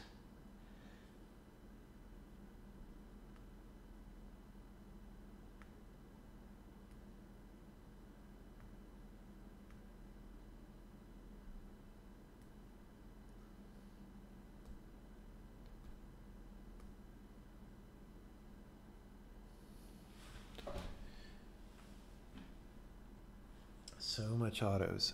What do I do here? I don't know what I would prefer to do.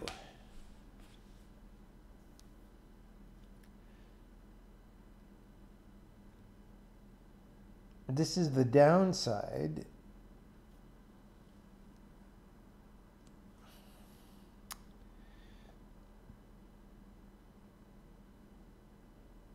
I mean, we could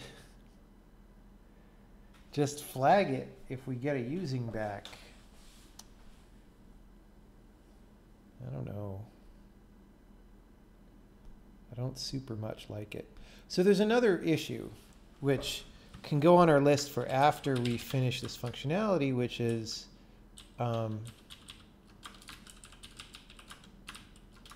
combine the two using parse paths, question mark?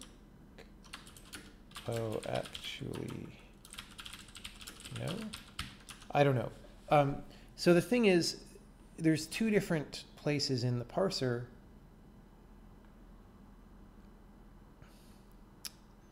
that look for the keyword using and then do something. Because one of them is the declaration style, which is only legal, well, which is the only legal form in like an argument or return value list, for example. And the other style is the expression style, which, you know, is legal everywhere, basically.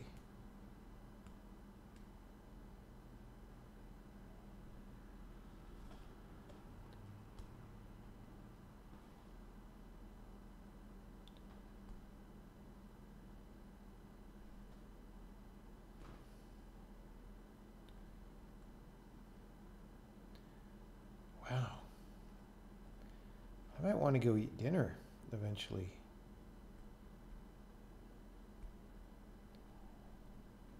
Didn't expect to be this hungry tonight.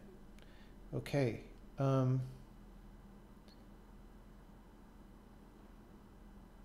Let's try to get some more done before I do that.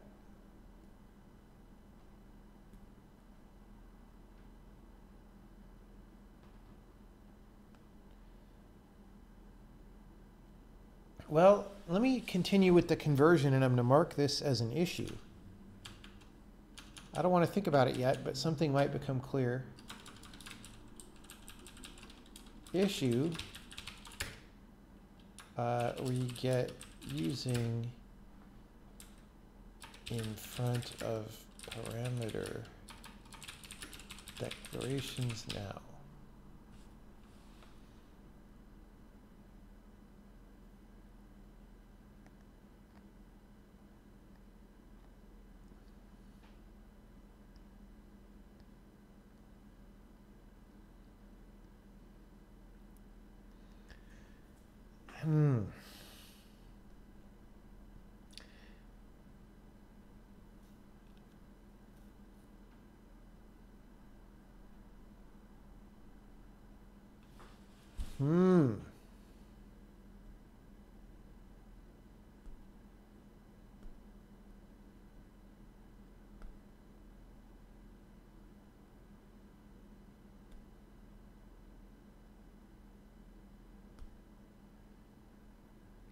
So much trouble from this one feature.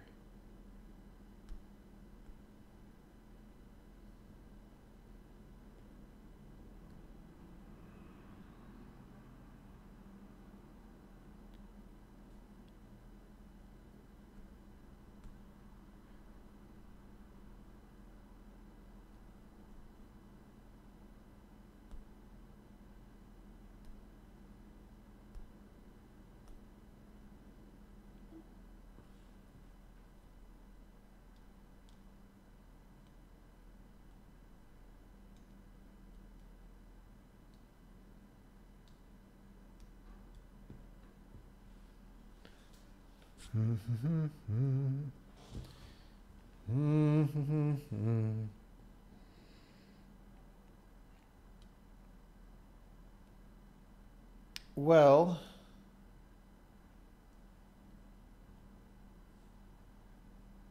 maybe I don't. Maybe I don't want to give up on this yet, or I defer the defer the thinking about it, because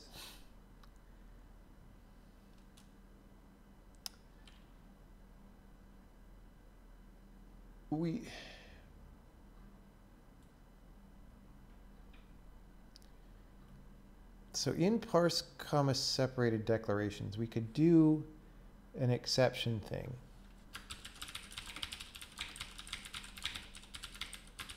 Which I think we'll do.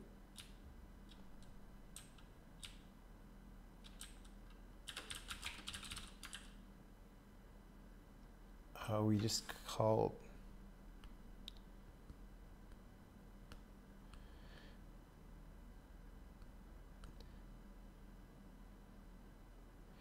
yeah, okay, so I think we take this out here,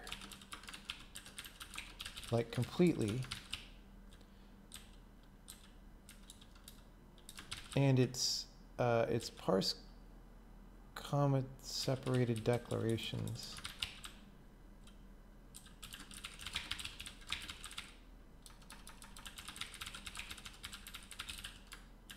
Who calls that? Parse lambda.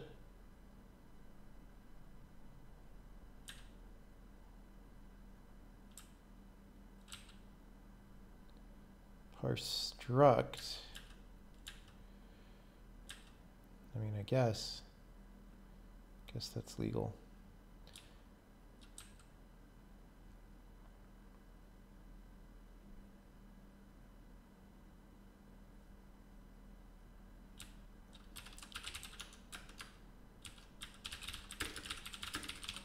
Aha, we never thought of handling that. Okay, so in parse comma separated declarations, at each declaration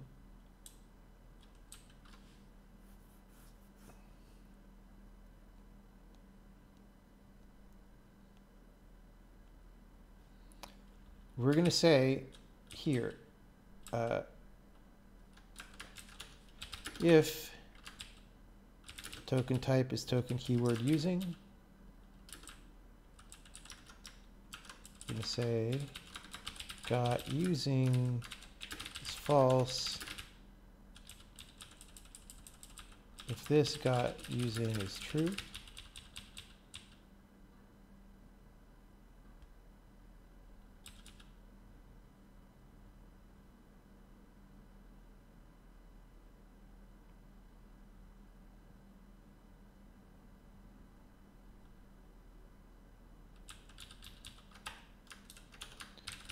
Okay.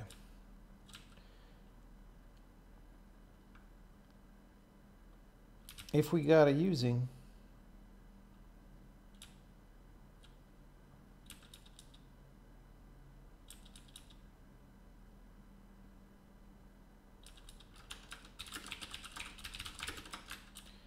then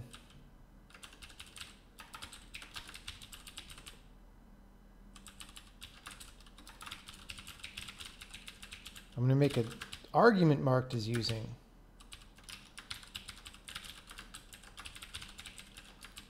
So it's going to be like what we had, but different. Okay. So for those, we're going to use flags. That sucks, but it's not as bad as what we were doing before. So we're going to clean it up to this extent and then see if we could figure out a way to not need this flag without making a bigger mess than having the flag. Okay, so that's one of the paths. Oh, here's another one for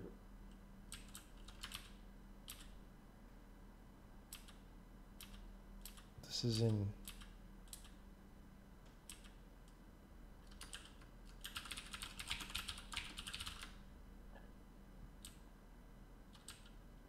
this is just general expressions.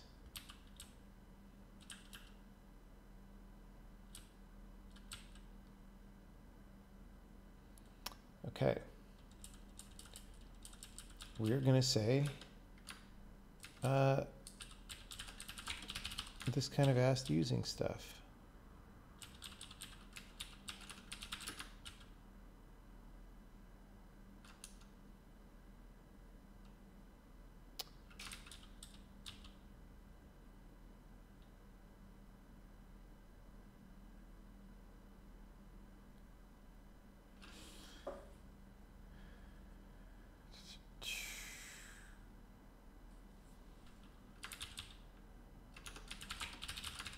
Parse an expression.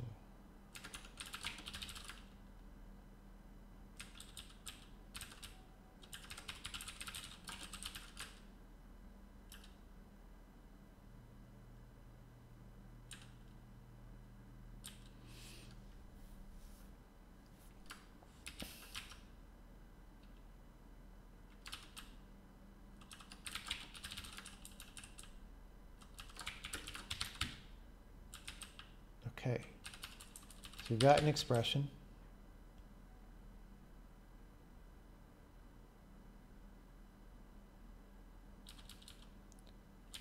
Are those on asked scope entry flag? Oh yeah, they're on scope entry, which using is.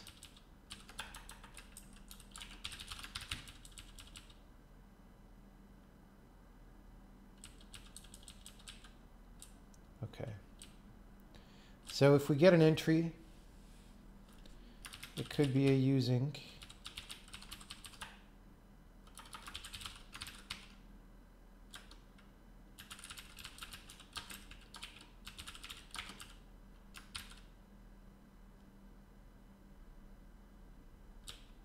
We don't need this.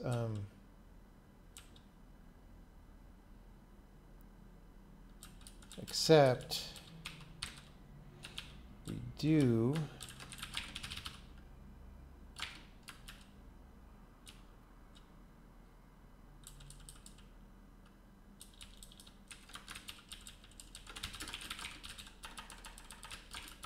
if it's a declaration,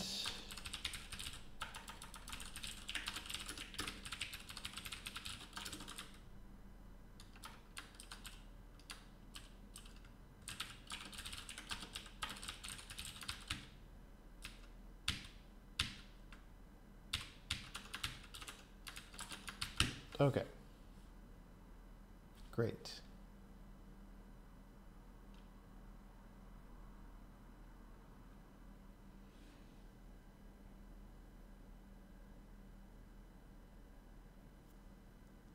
Now, when we add a using to a data scope,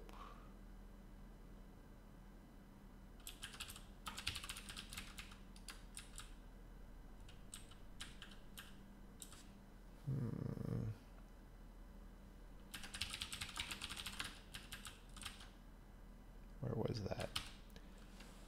I don't remember. Where is the thing I'm thinking of?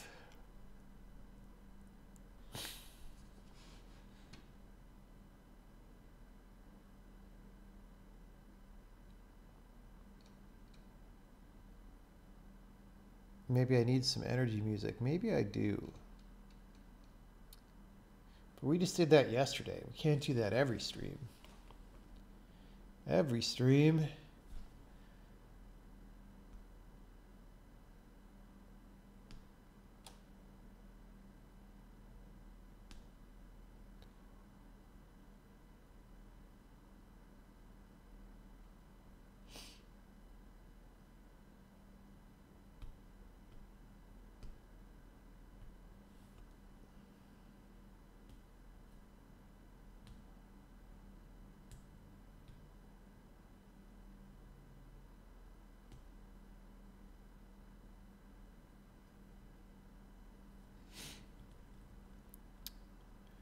Oh my God, dude, enough with the lock free.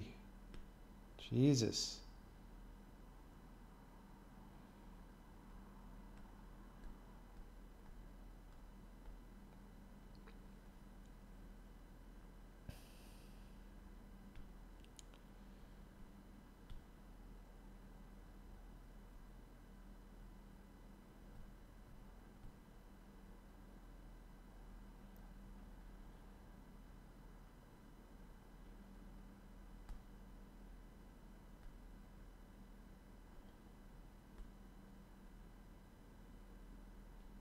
Okay.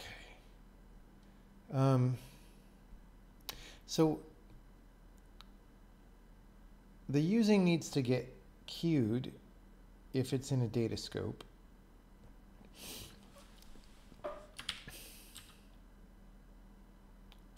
Oh, is that in scope? That CPP has been added.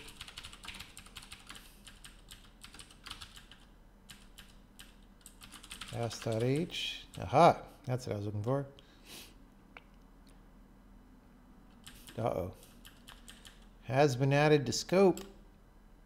It's only on declarations right now.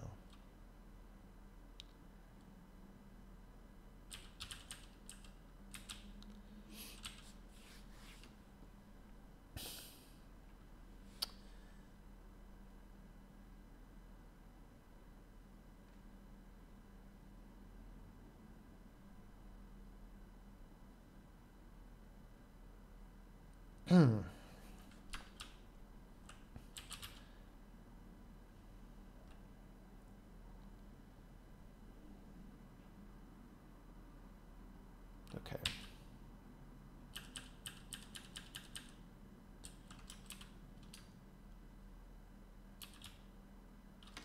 Who else calls that?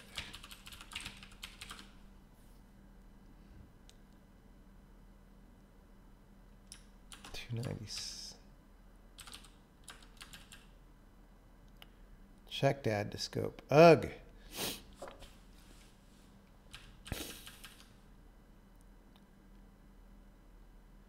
Okay. So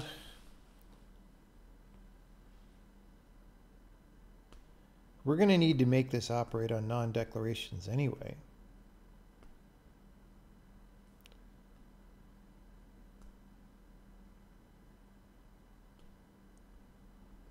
Will we be ABI compatible with C? No. I mean, you can call C, but is the ABI, okay, you can call C, you can declare things that are callable with the C ABI, yes. Our default ABI, no, is not C compatible.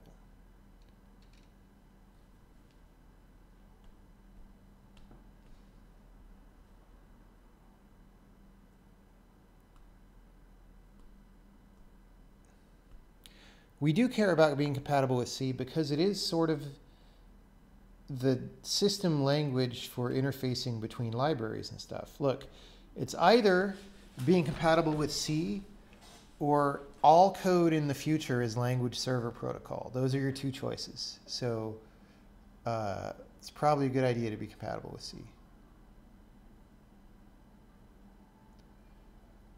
Can you call C vargs functions like printf? Yes.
Well, in C++, you have extern C, right?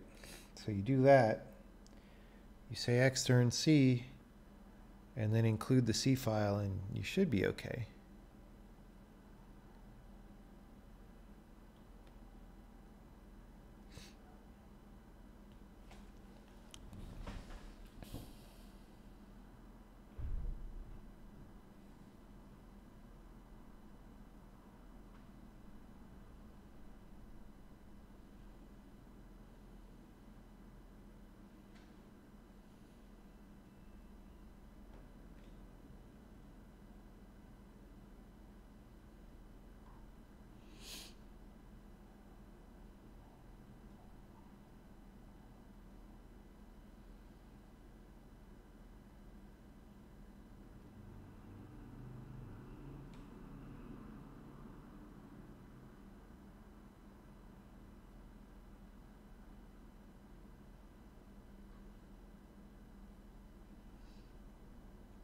Why would anyone expect their C library to work in C++?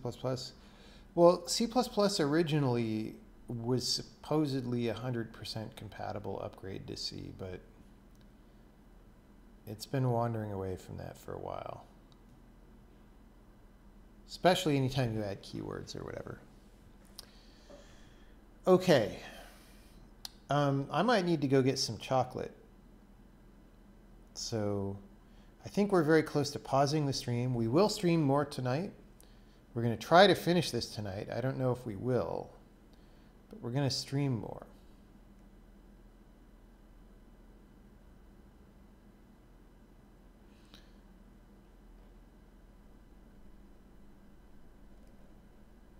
It's just a negative for people who want to use your C library in their C++ project. I don't know. I would prefer to use a C library to a C++ library in my C++ project.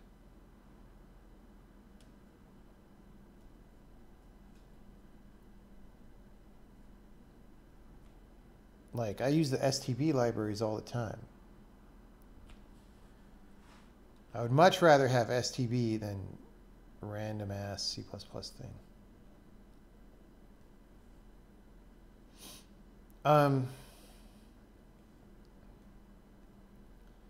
Has been added to scope.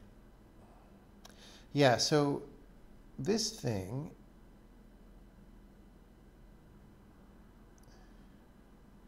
I mean, we basically need has been added to scope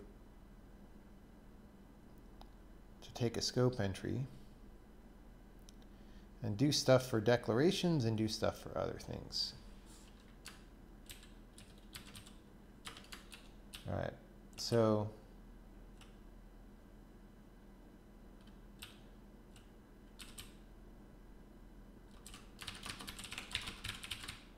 some of these don't matter. Okay, so expr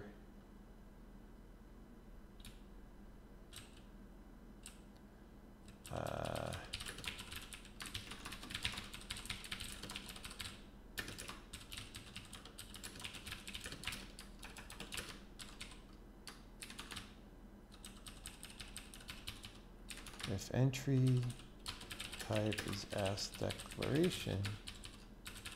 This is a little weird, but okay, so entry identifier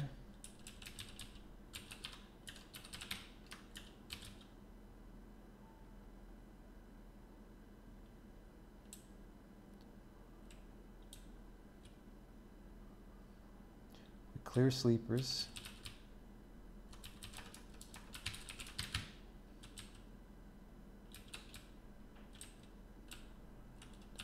If it's a declaration,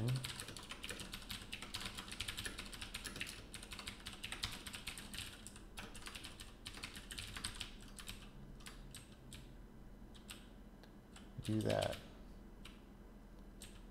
Okay, and then that's declaration stuff. This is entry. Entry.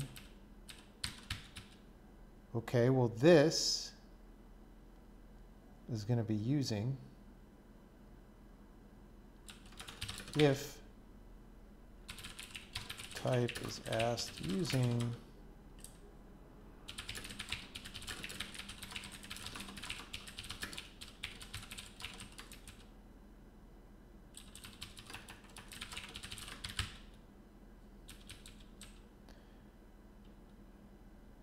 okay, this is another thing where this is going to become also its own node type.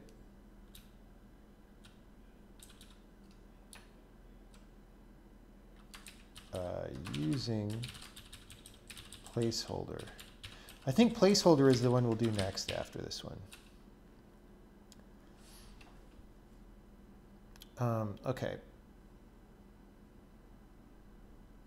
That one's going to be a little weird.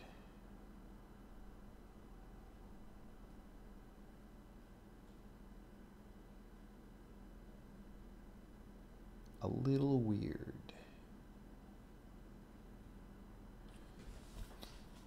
Okay.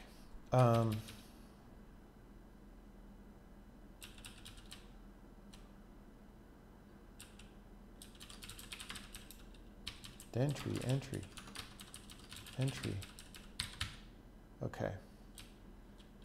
Entry.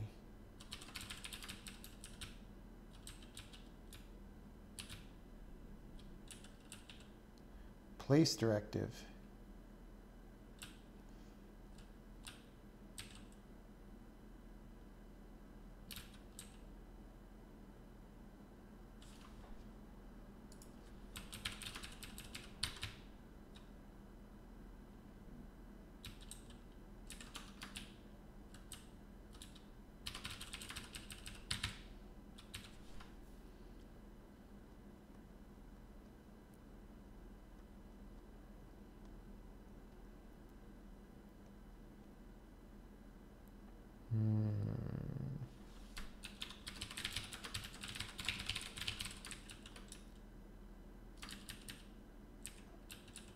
Yeah, that's just on declaration right now.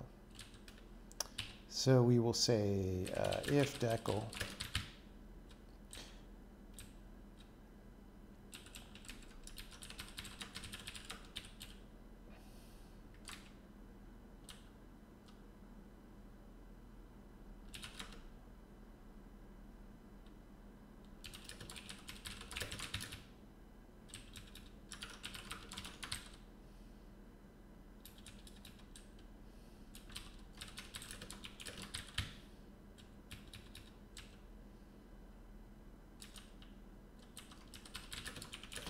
okay, so now I'll do this.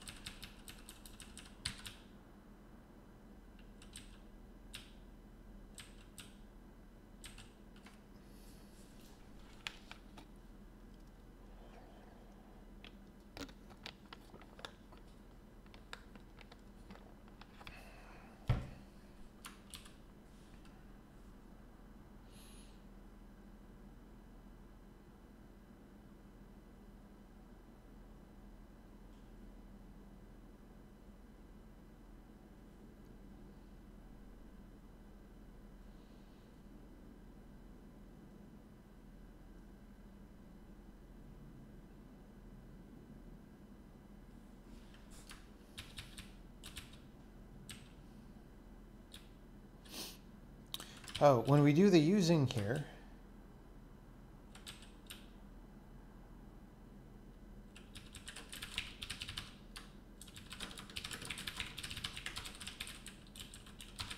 if this is a declaration,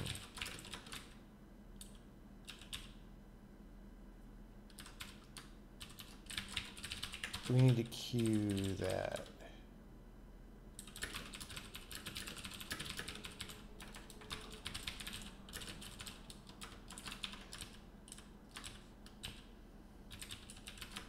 Has been added to scope interp block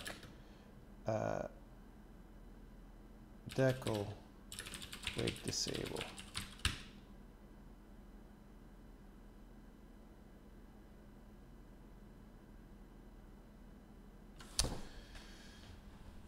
No, we don't do this here.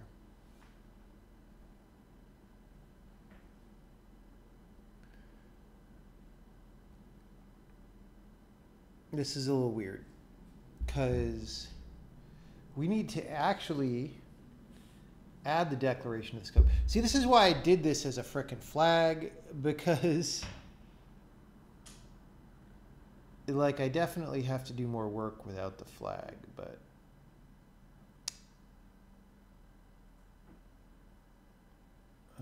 yeah.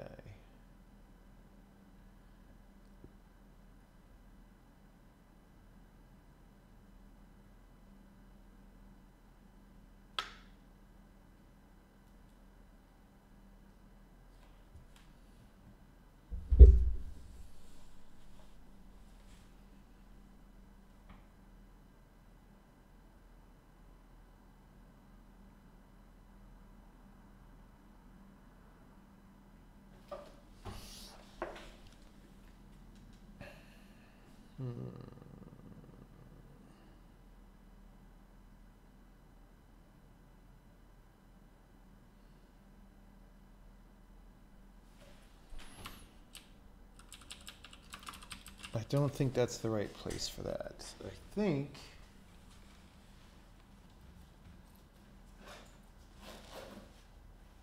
let's go back and look at parse scope entry and see where this connects.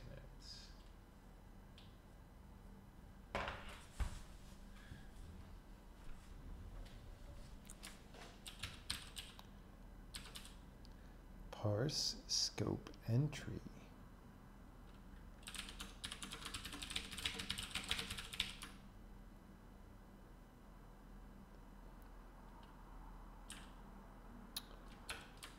So we call that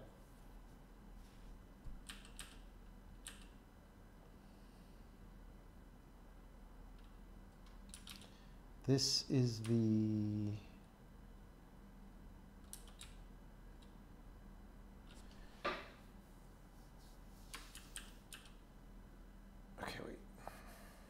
asked using.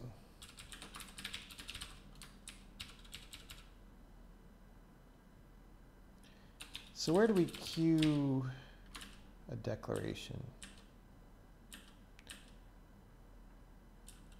I guess we do it in add to scope.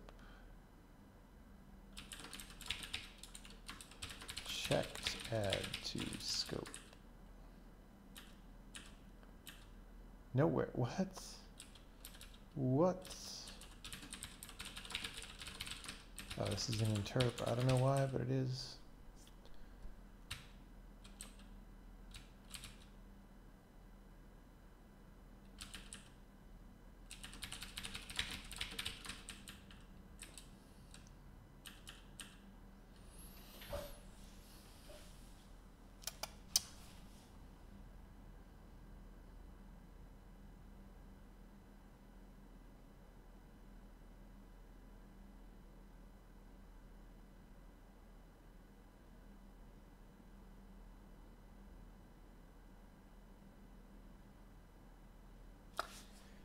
I think we might actually want to keep that has been added to scope declaration only. That makes sense to me, actually. So we might revert that part.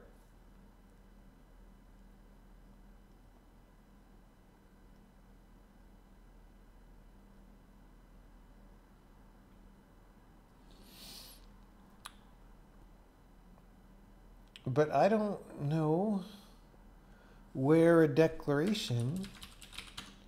So wait, parse block.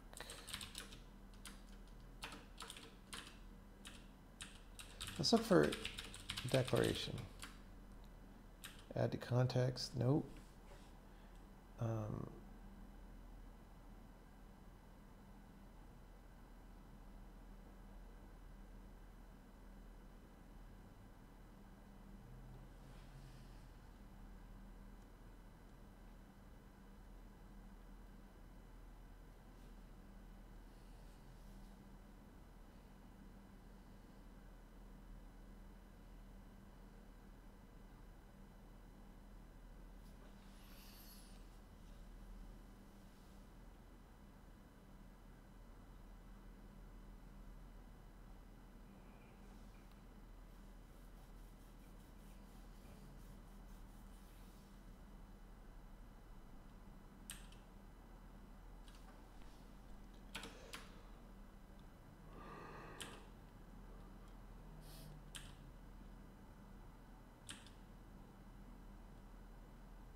We add it to statements.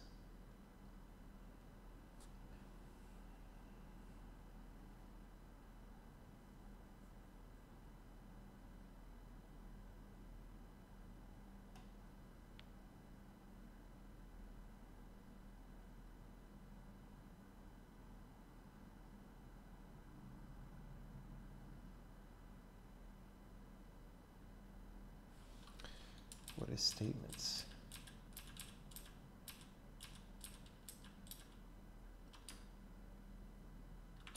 Parse one statement.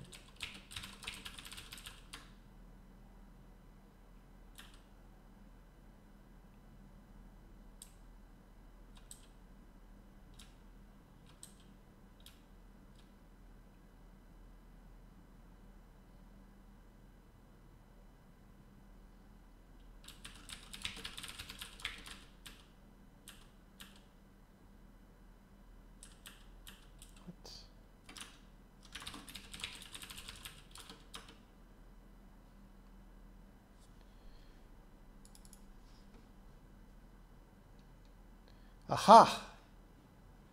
This is what I've been looking for. Okay. Okay. We'll do it this way.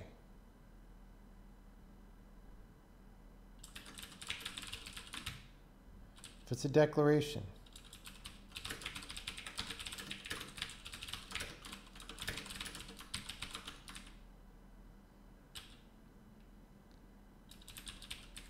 cast it.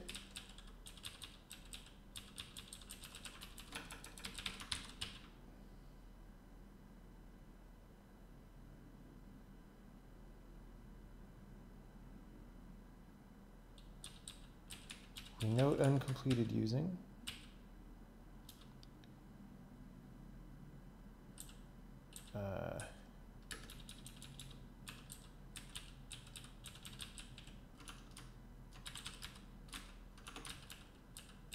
Call this.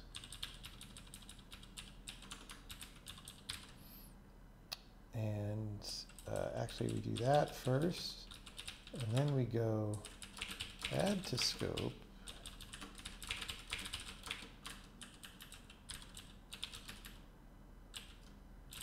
Inter block asked using. Okay, so we do that.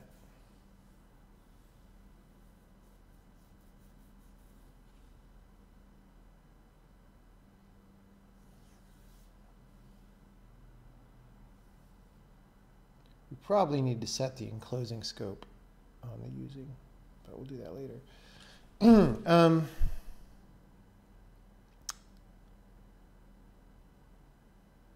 Yeah.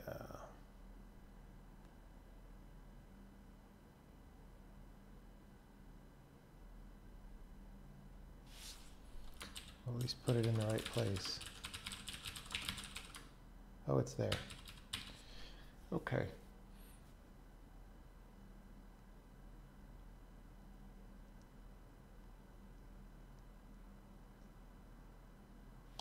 So here we're going to make sure if there's a declaration that we queue it appropriately and add it to the scope.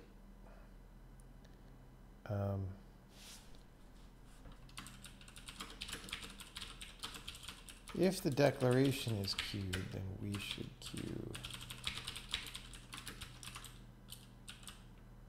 I guess.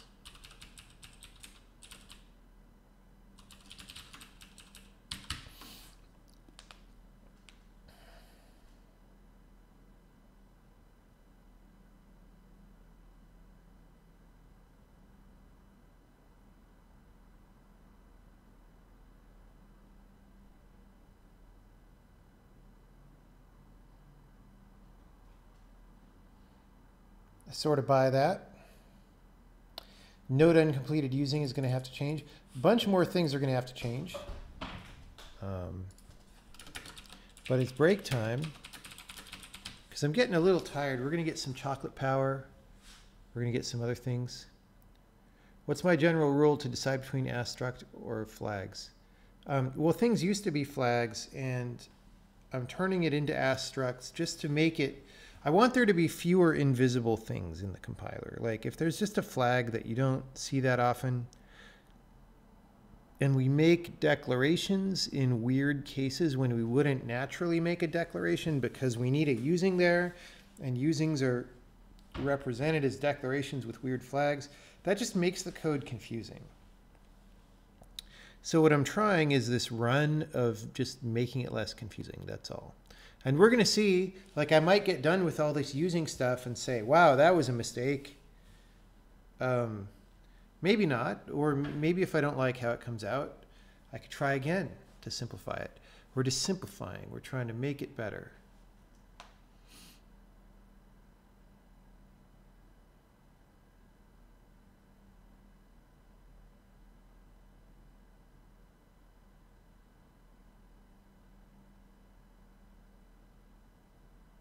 Yeah.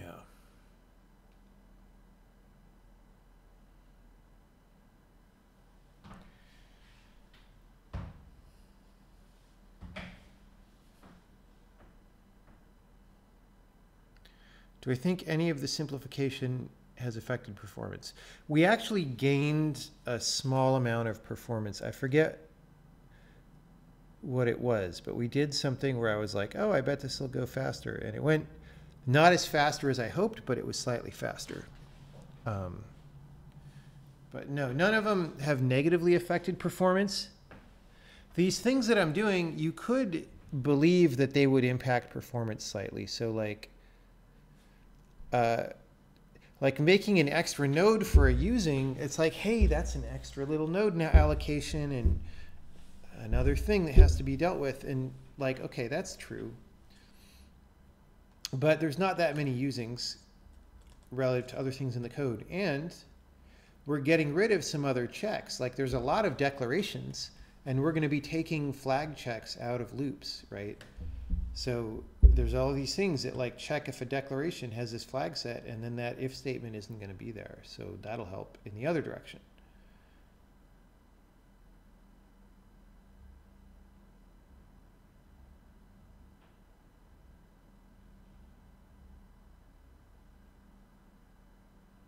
Yeah. I mean, so here's the thing is I'm trying to simplify and make it as nice as possible, but if it comes down to a question of nice and take a performance hit or not that nice and get higher performance, I'll pick the higher performance because compilation speed is one of our mission statements. All right, let me see if there's someone that I can host you with while I take my break. Look over there. Oh, Pokemon. We could do Pokemon. Not. That's not Pokemon. That's something else. Maybe it is. Sounded like it. It sounded like the terrible voice acting of Pokemon. Okay. Play the Promised Land. Launch testing. What is it? You are. It's an HTML. Goodbye. Okay. Python,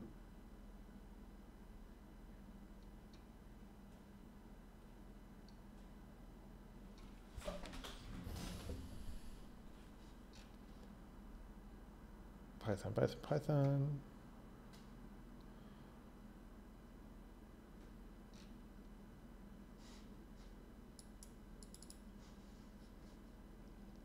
Do I know what I'm going to talk about at the Game Access Conference? Well, I think we were going to collect questions from people who were going to attend the conference and then curate some of those into a coherent presentation, or like just answer them in an orderly way. Because I don't want to go and just give a speech that maybe isn't what people want to hear about, you know. So that's the plan. Conference is a while from now. Plan may change. Game engine development. Close these sockets. Get adder info.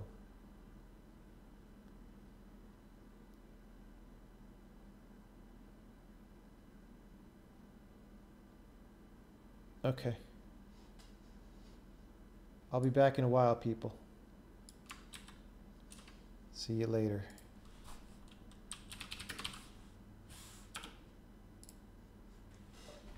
Probably, I don't know. I'll be on break for at least half an hour, maybe a little longer. Didn't expect to be this tired today.